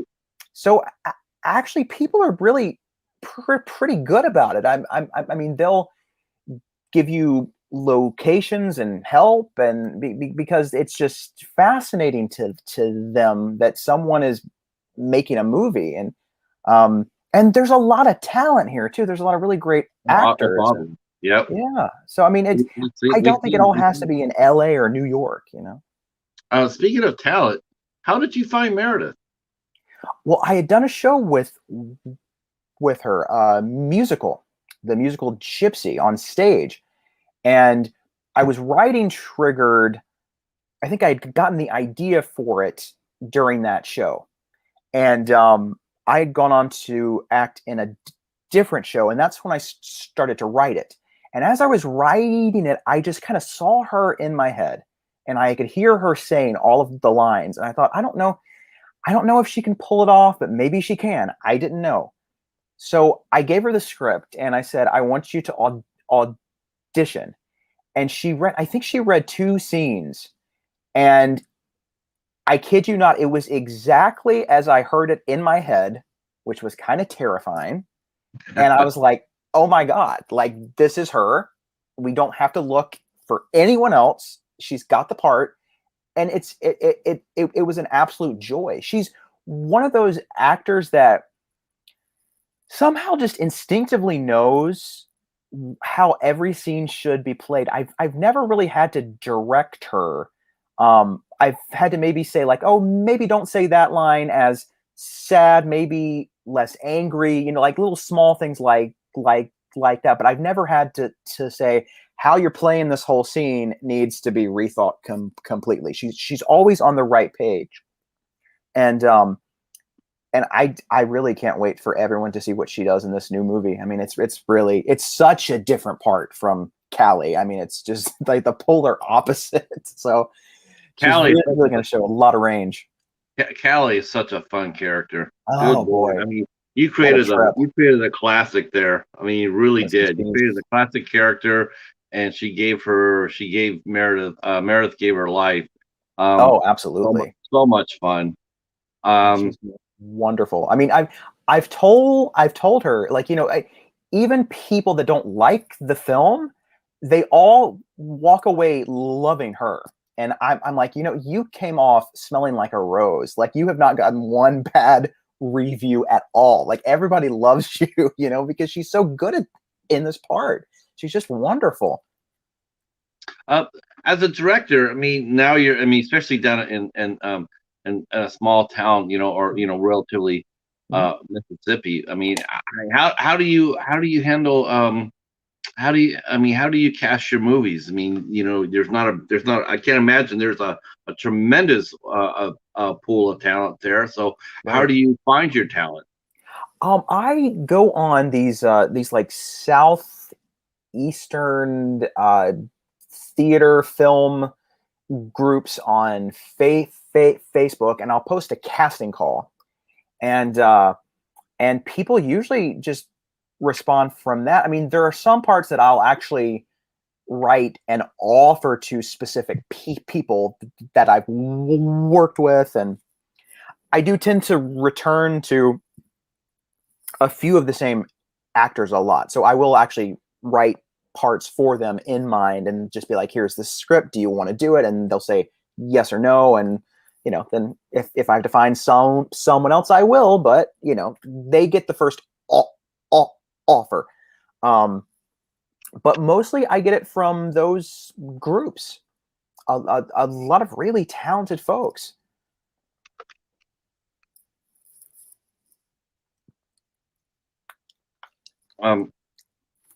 All right. So, I mean, I would definitely see that. I mean, you definitely have an eye for spotting talent. That's for sure. I mean, but now in Triggered, though, you got to actually, which is something we talked about in the Midnight Hour with Meredith, and someone I really appreciate is that you cast Amanda Wyss. How did you get her to come do Triggered? I mean, what was your thought? What was your side of it?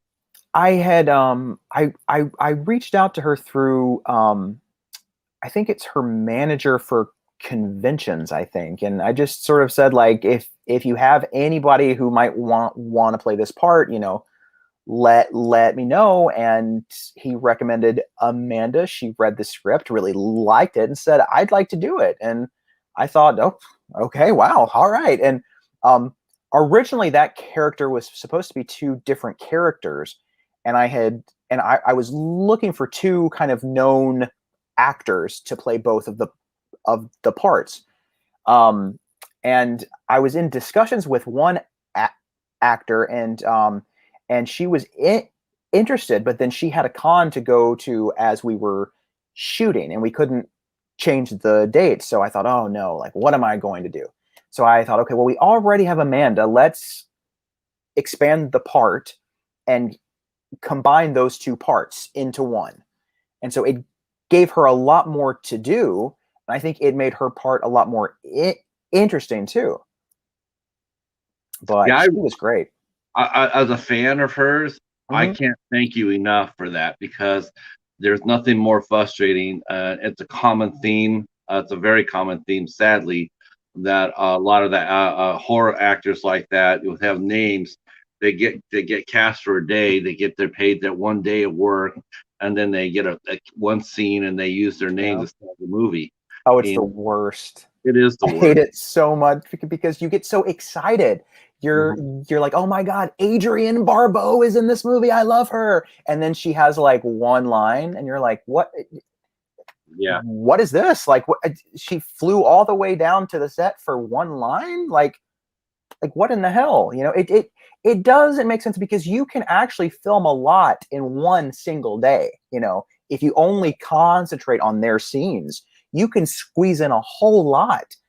But a lot of people just only want them for just the name. They don't really want them to act and really give a performance. They just want the name, just to say that this person's in their film. And I understand that, but if you're going to take the time to cast someone like that, why don't you want them to do what they do best? You know, like actually act. You know, yeah, ridiculous.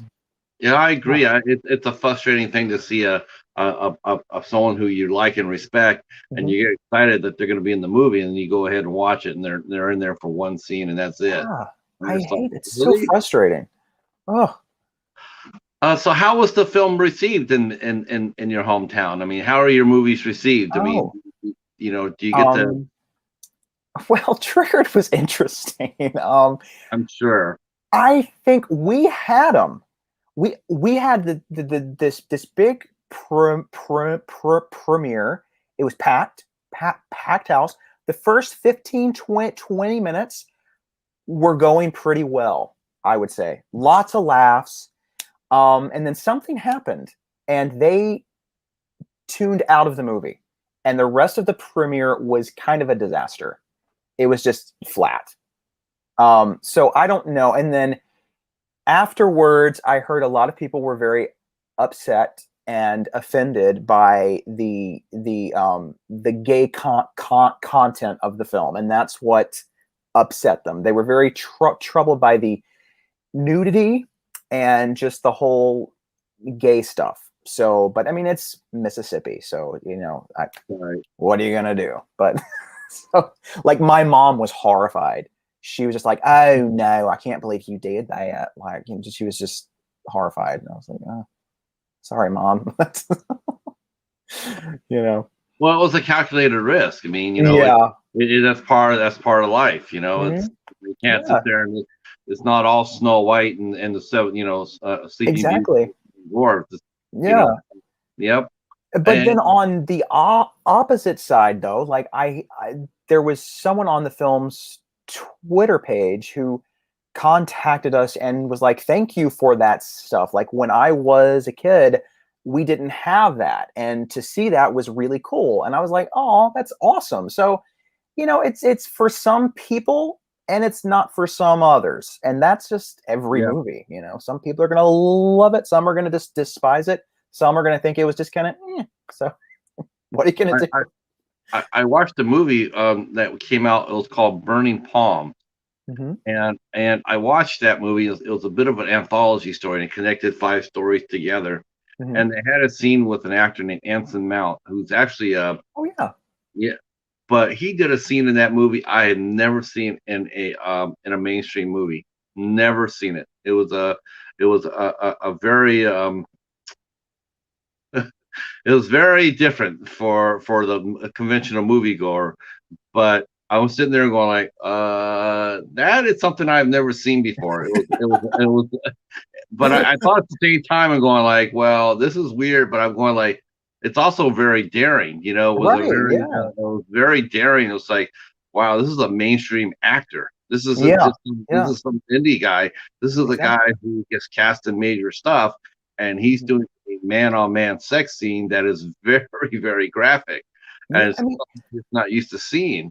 you But have to take risks because if you don't, I mean, there's just no point. I mean, why would you want to make a film or see a film where you know what's going to happen? You're not surprised. I mean, I could turn out 20 kids go into the what? woods and are killed. I could make 20 of those a year, but who would care? I mean, we've all seen it. It's not, so I think you have to take risks. I respect actors and storytellers of any kind that just take the risk. I love that.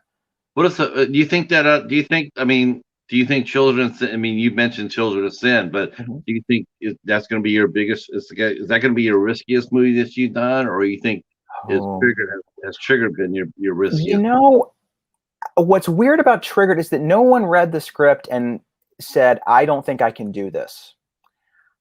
With Children of Sin, there were 5 people that read the script that said, I cannot do this movie. And I don't get it. I don't think it's a terribly offensive film. I think it's actually a fairly classy film in some ways. The rest of the cast didn't feel like it was too much, but there were a few people that said, I can't play this part because that one scene, that scene there, that scene, I can't say that line, and so I'm really interested to see how people are going to respond to the film because I never had any blowback during pre-production on a film where actors have actually said I can't do this movie because the script is just too whatever. Um I don't know if it I don't know if the script read more intense than it actually is on screen or not, but some people just were very troubled by the content of the film. um and it's weird, like it's not it's there's nothing really terribly explicit with the film. That's what's weird. A lot of stuff is implied, but I guess what's implied is very disturbing to some. So Without going into too much detail, 'cause we definitely don't want to do that. But right. can you give us a really brief synopsis of what it's about? Oh yeah, it's about this brother and sister, and their parents are wrapped up in this kind of strange cult, and this sort of religious cult, sort of a televangelist esque thing, and the daughter is pregnant, and it's discovered, and the parents flip out, and then they discover that the brother is gay, and they flip out again.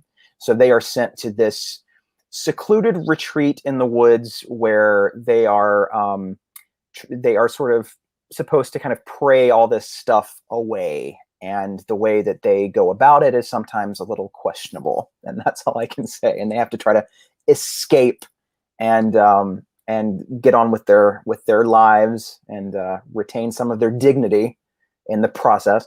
And it's I'm trying to think. It's sort of a dark fairy tale. It's sort of Hansel and Gretel with some people under the stairs, maybe a little flowers in the attic, stuff like that. There's a sort of religious fever, some like sort of Alice, Sweet Alice vibes. It's really about repression and religious extremism and sort of cults. There's kind of like some sort of a little QAnon kind of stuff in there because that stuff's been freaking me out, and so um, just it's a weird movie, but I'm really excited about it. Do you write when you write? Do you write in response to your surroundings? Is this sort of Oh, like a yeah. is this sort of like a pushback against the viewpoint of Mississippi? Oh More. God, yeah. Yeah, I never thought about it when I was a kid, but I think it's always been a part of me. Um, but I think with Blessed especially, that's when it started, and then every film since then has had some sort of a issue or some sort of a stance on something.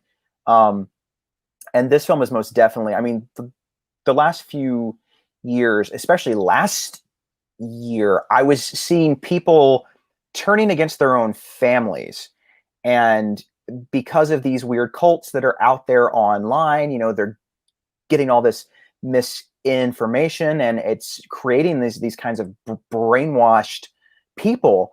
And it's sad to see families turning against their own because someone on some message board said that the way their family member is an abomination or is wrong, and it's really disturbing. So I definitely tapped into that, just the way I think a lot of us have been feeling in the past year, especially. I think this is a film that is definitely inspired by a lot of that stuff. So I don't know how the response is going to be exactly. So I'm a little nervous, but I know it kind of had to be done, and I feel passionately about the story. So I'm just like, suck it up, I don't know. I have a question from you from Chadwick. He wanted to know how long did it take you to write the script for Children of Sin? Oh God.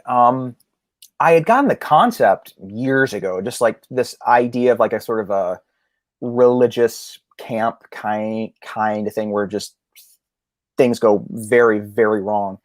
But I didn't really sit down to write it until I think it was November of last year. And then I did a few drafts. I think I did about maybe 12 drafts of the script, and got it to a point around August, no, April, where it was pretty good. So I'd say, what is that? Okay, November, December, January, February, March. Yeah, so like about 5 or 6 months. That's a lot of time. No, yeah, That, but uh, that I, that that you I really you put how much of that script and your viewpoint, how much of that of Callie was really you?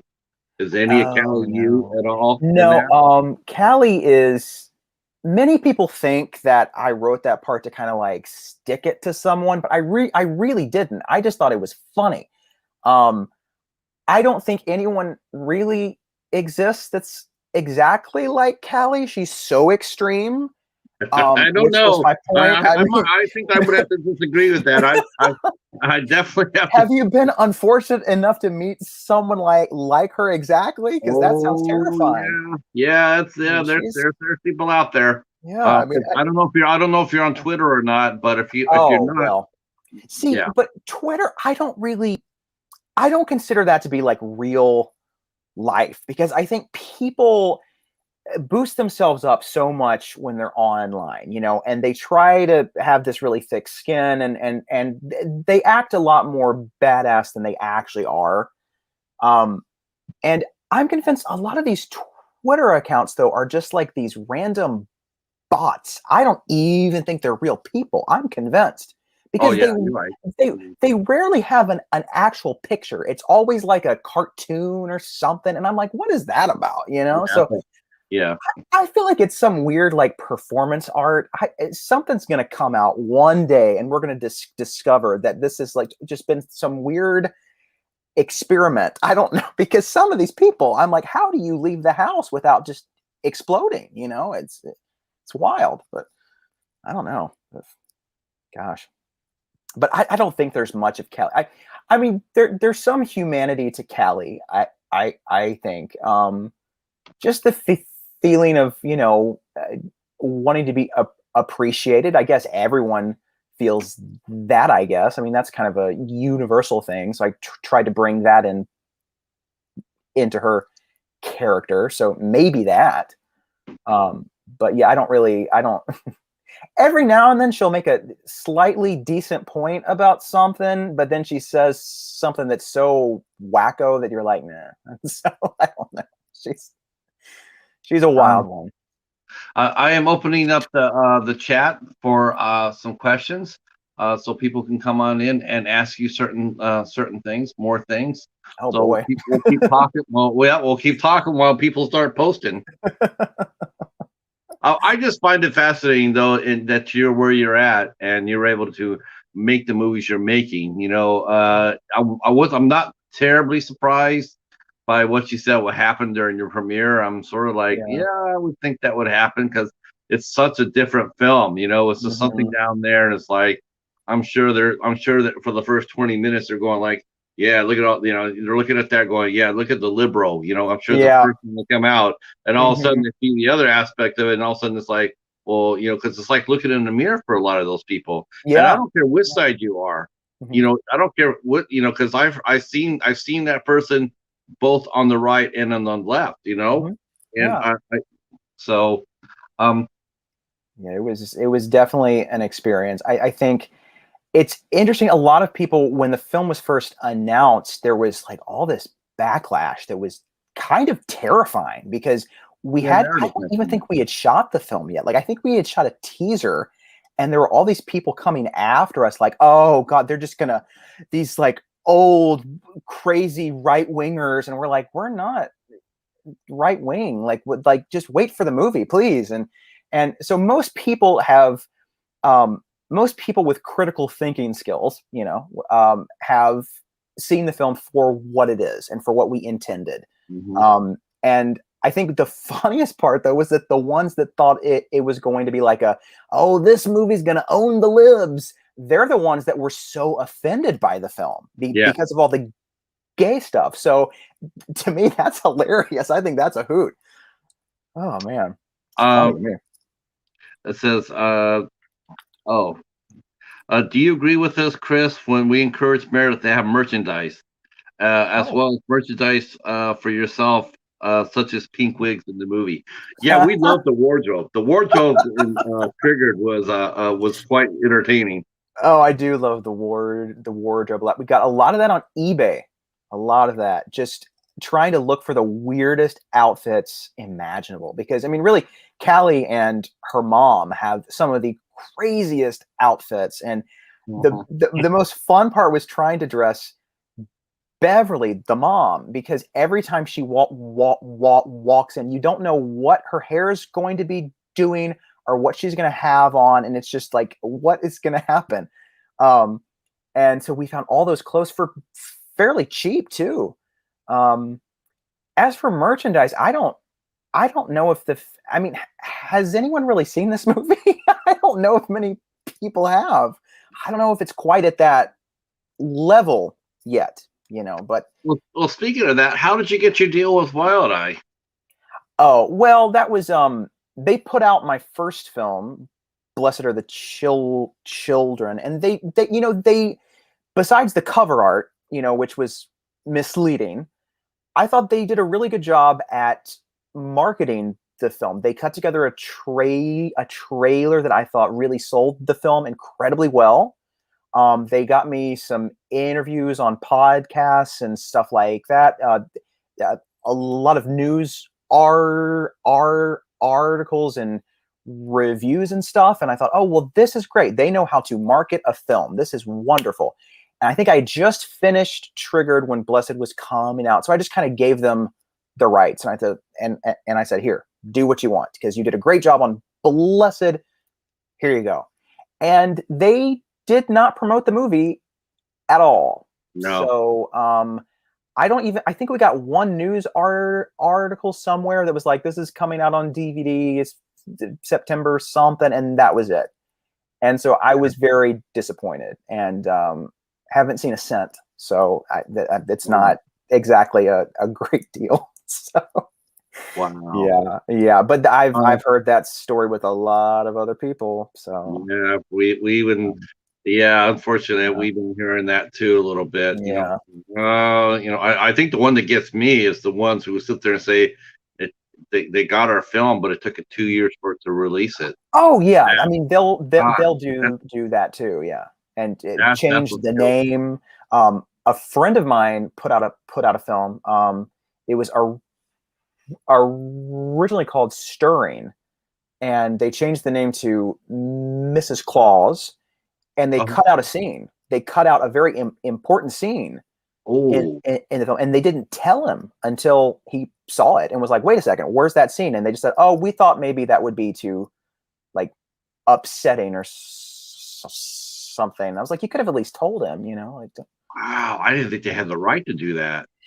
I think once you get the film in their hands, they do whatever they can to get it out there. That includes, changing the name and cutting stuff. They didn't I can cut understand changing the anything from name. I mine. understand I don't think. editing. I can understand the name change, Yeah, but not touching the film itself. yeah. That was a bit of a wake up call. So, And yeah, and I as think far as he. the setting scenes, that's why they have. To me, it's like that's why they have their wild and extreme line. To Right. Yeah. run out films like that without, like, okay, well, we'll put it over there because Hmm. that's our scenes. Yeah. Let's see. Artscape Adventures by Lisa asked, what kind of movies do you focus on? She says she might have missed it earlier. That's a good question though. So what type of movies I mean, how do you see what kind, because I see you as more as an indie film director more than I Oh do see yeah. you as an indie horror film director. Right. Yeah. Yeah. I mean, I'm open to doing, a drama or a comedy at some point. I really like horror. I like that you can talk about stuff that you can't really talk about in other genres, because when you go and you see a horror film, you're already expecting to be a little disturbed, a little upset. So if you bring up something that troubles people, like this new film brings up a lot of stuff about religion that some people will probably find very uncomfortable. But if I were to do that in a drama, I don't think anyone would go see it. But if you go see a horror film, you're already expecting this movie is going to be a little different. And so when you make horror films, it's just expected, and you don't have to kind of butter people up more to kind of ease them into it. And so I love the genre. I love what it can do. I love that it can exercise demons and really make people feel stronger. When I get out of a really great horror film, I'm on like a high. I mean, I feel like I've just conquered the world. I feel like that survivor at the end of the film who's just like panting and just so glad that they escaped. It's that feeling of, well, if they could do it, maybe I could do it. I think it's a very empowering genre. So I I'll agree with probably that. stick with it. I don't know. I like it. Let's see. Lots in the community watch and love Triggered. Yeah, that's Oh, true. yay. Yep. Thank you. Yeah, Hobbs was one of the first reviewers that I saw review Triggered, and he absolutely loved it. I'm just Um, so thrilled to hear that, because I really didn't think many people had seen this movie, because I mean well, it wasn't you're right about Wild Eye dropping marketed. the ball because Yeah. could you imagine my surprise? And actually all of our surprises when we had Meredith on the show and we found out that was her first interview ever.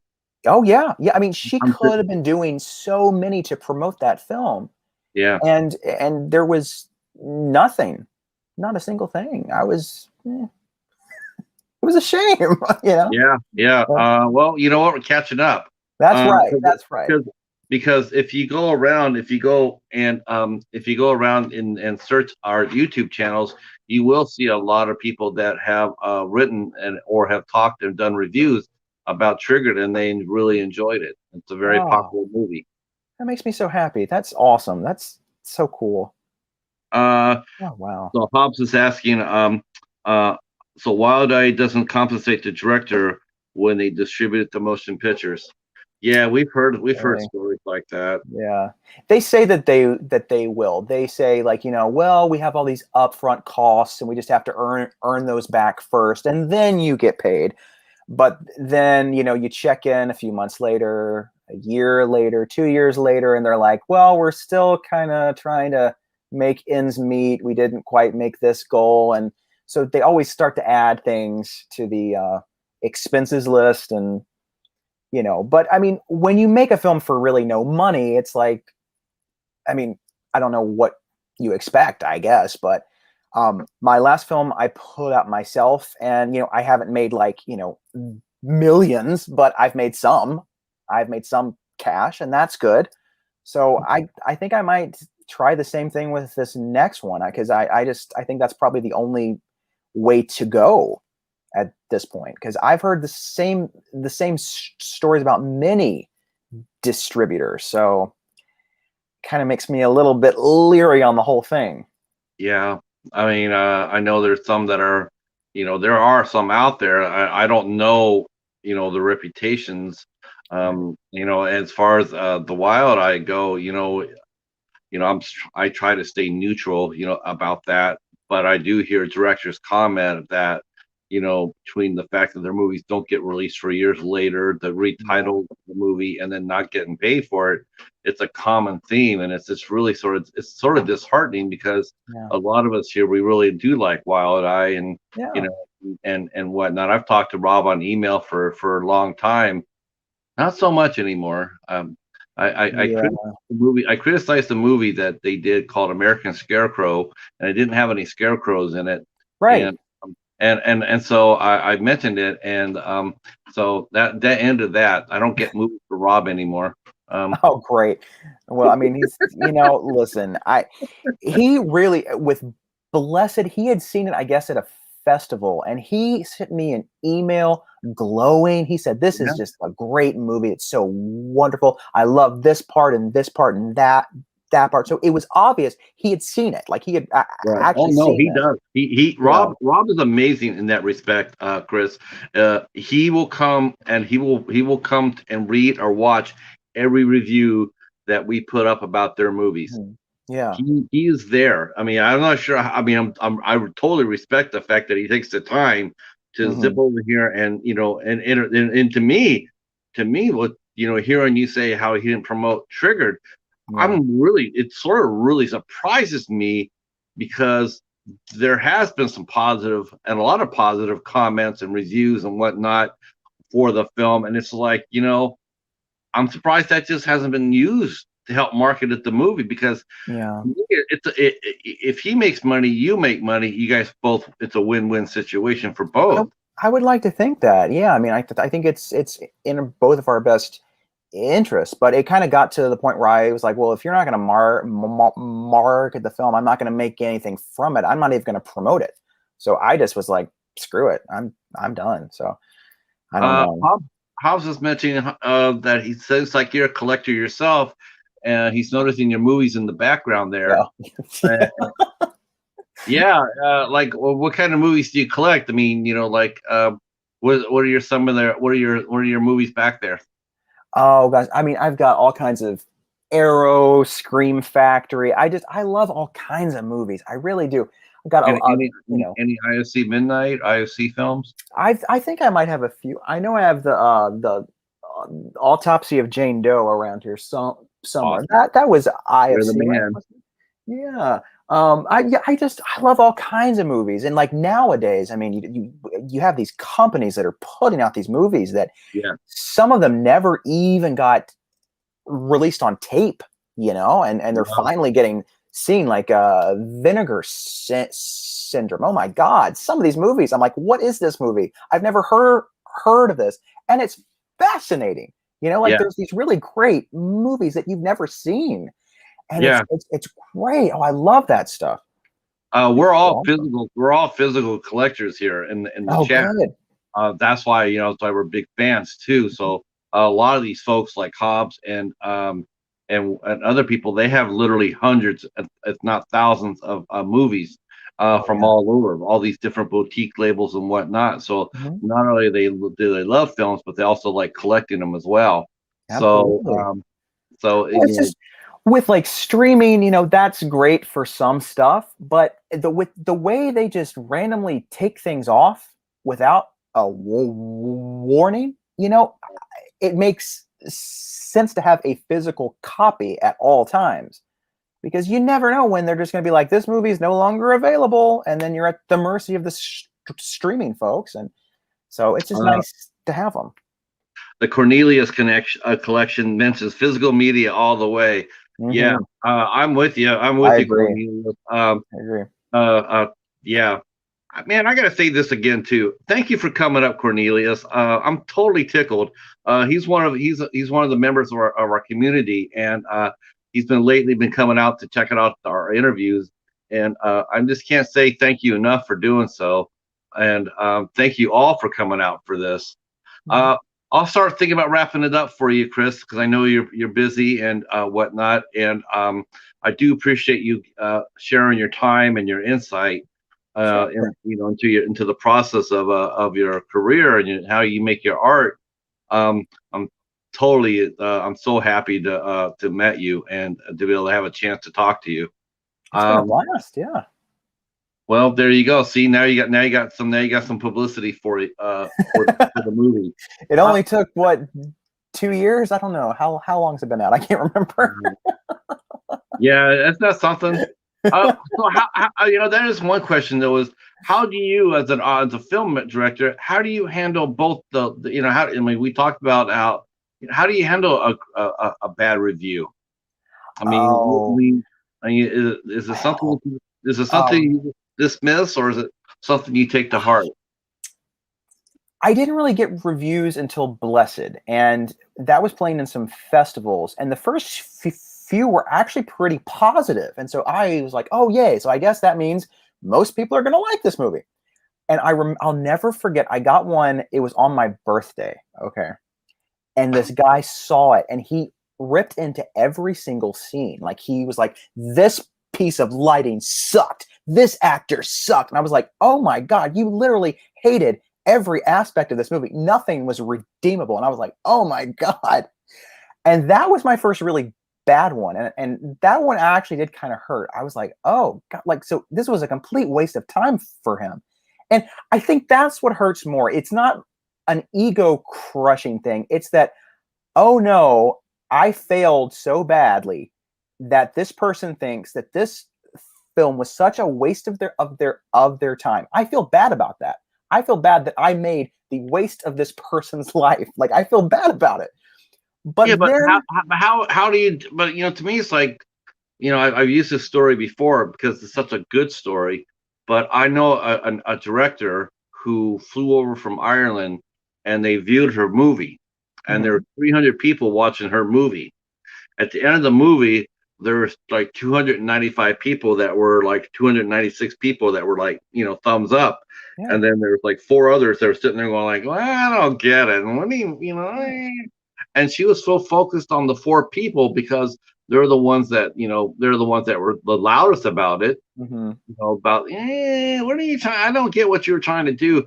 She is focusing all her energy on those 4 negatives, and the 296 that were sitting there, and maybe they weren't like jumping up and down about it, like like they enjoyed it, they liked it, and they're but they weren't like.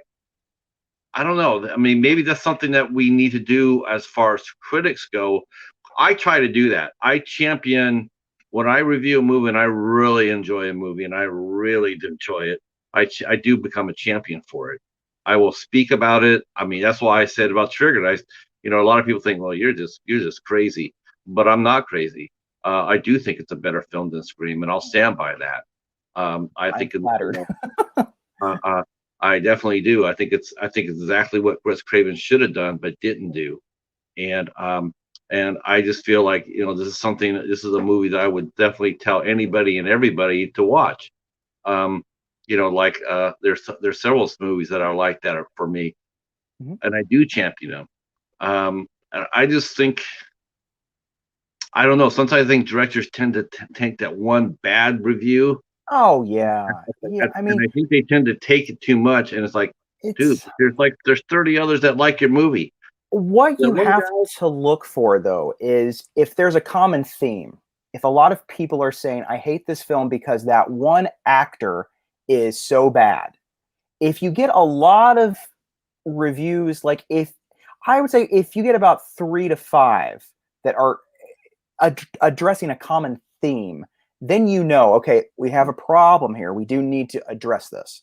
Right. But when it's just like, this is the worst movie ever, 1 star, and that's it, I'm like, well, that's not a review. I'm sorry, that's not a review, because you make no sense. I mean, like, who cares? Like, no one is going to be like, should I watch this movie because this one person said worst movie ever? I'm like, no one cares about that. Like, those are the ones you just have to kind of shrug It's off. a happy medium, Yeah. Like sometimes you look on a movie and you see there's like the loads of 10s, and it's Yeah. like, wow, this movie's all 10s, really? But Yeah. it's okay not to be come out and hit a 10 the first time out, Oh God, no.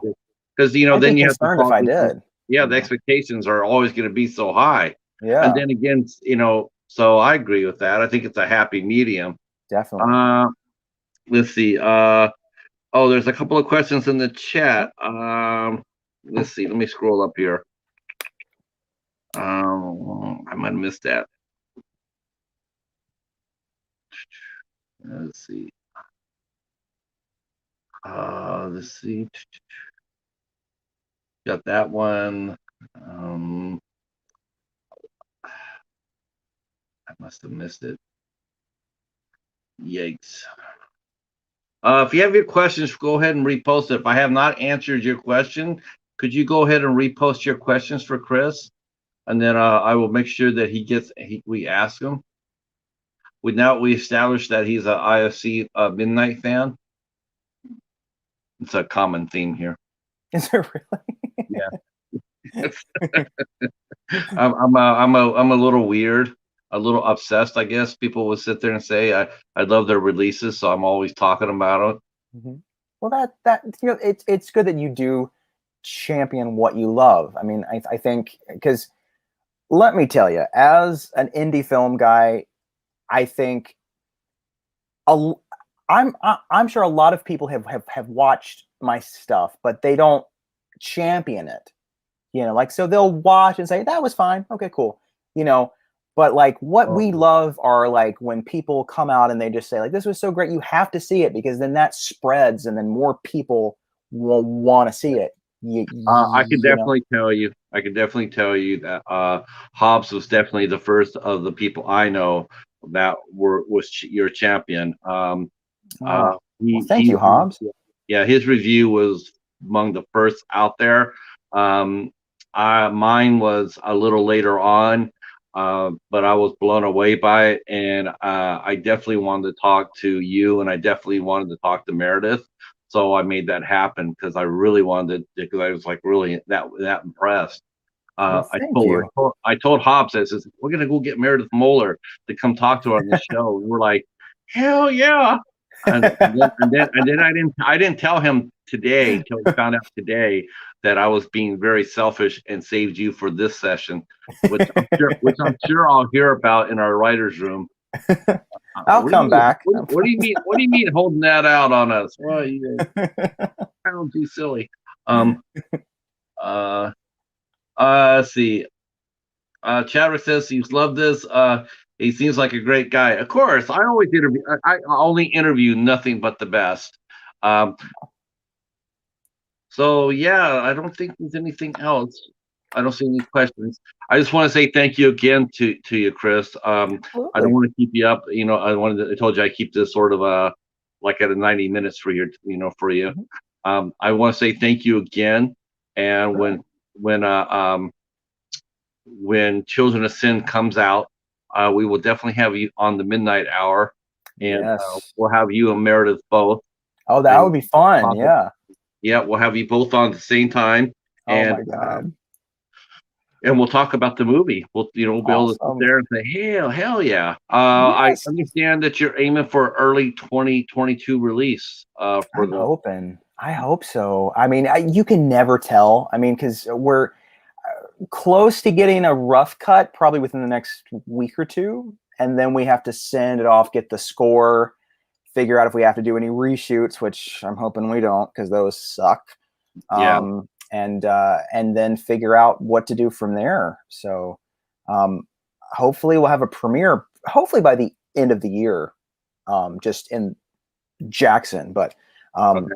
wide release. I don't know if I'm gonna do like festivals this time. I just don't think I don't really know if they help that much, to be honest. I don't know. So You know, what kills me about festivals, I'll tell you what kills me about festivals as a reviewer, you can't review anything. You know, it's yeah, like I could watch a movie, but I can't help you, yeah, because I can't write exactly. anything about it because festivals they don't want reviews. Yeah, They say it biases the movie, and so here I have to sit there and wait for months, and it really yeah, hurts the short film. It really hurts on the short film format. absolutely. Yeah, By time you can review a short film, it's Mhm. been a year, and Yeah, it just hurts it. yeah, For a feature film, I'm not so sure, but I don't like the rules about that. Like yeah, the review embargo, so to speak. Um, exactly. it's like, wow, unless your festival is big enough, like Toronto, where you Hmm. can actually get this movie sold. Exactly. Like if you're doing some Podunk festival in Podunk, Texas. I'm sorry, but you know what? I want to be able to review his film, Yeah. and you're not going to influence anybody to No. buy it. So let us Yeah, review it and let us talk about it. Uh, exactly. so uh, I want to thank our guest Chris Moore for showing up and providing a great interview. I hope you guys all got insight into how he works, how his process works. The movie Triggered you can get on wildeye.com, wildeyereleasing.com. Do you have any personal copies that you can sell? Personal, I just the one that I got. That's really Okay. although I've thought about maybe, I don't know if this is like a breach of my contract, but I was like, maybe I could put out Blu-rays at some point because um they're not going to put it on Blu-ray, and so I might as well. I don't know. If you do, please let us know. If you do Will do do. that, and you can do that, and you do sell it like that, please let us know so we could tell our community about it and how they can order a copy from you. Um, Absolutely. yep. Just contact me on either on Facebook or Instagram. Will do. I'll be putting down all your socials down here as well. So Cool. Awesome. if you want to say hi to Chris, and talk to him, you're more than willing to do that. Yeah, Hops is sitting there. Please do. I agree with that. If you could do Blu-rays, please do it. And like I said, we'll make sure that people know about it so they can buy a copy. Um, Sure. Tomorrow night, I got to talk about tomorrow night. Tomorrow night, we have producer Laura Hunter Drago and playwright Susan Mocker. They will Samantha. Oh, I always say Susan. Oh my gosh, I blame it on the COVID, ladies. Samantha Mocker will be here and to talk about their fantastic movie, To the New Girl. That's a great movie too. Holy crap, that's a great movie. Um, yeah, it's not a horror. Well, I don't know. It's spoken word and Oh, it's so okay. powerful. Yeah, if you watch it, it blows your shoes off. It's Wow. so moving. They will be here at 8 o'clock, and we hope to see you there tomorrow. Chris, once again, I want to say thank you so much, Absolutely. and I'm glad we were able to do this, and I look forward to Me doing it too. again sometime. Like I said, sometime beginning of the next year if things You're go. on. Absolutely. I'd like to say thanks to everybody in the chat. You guys made this show one for the books. I appreciate it so much, and we hopefully will see you tomorrow night. If you want, Chris, you can stay right there. We'll talk 1 second. Sure. Bye. Oh, peace.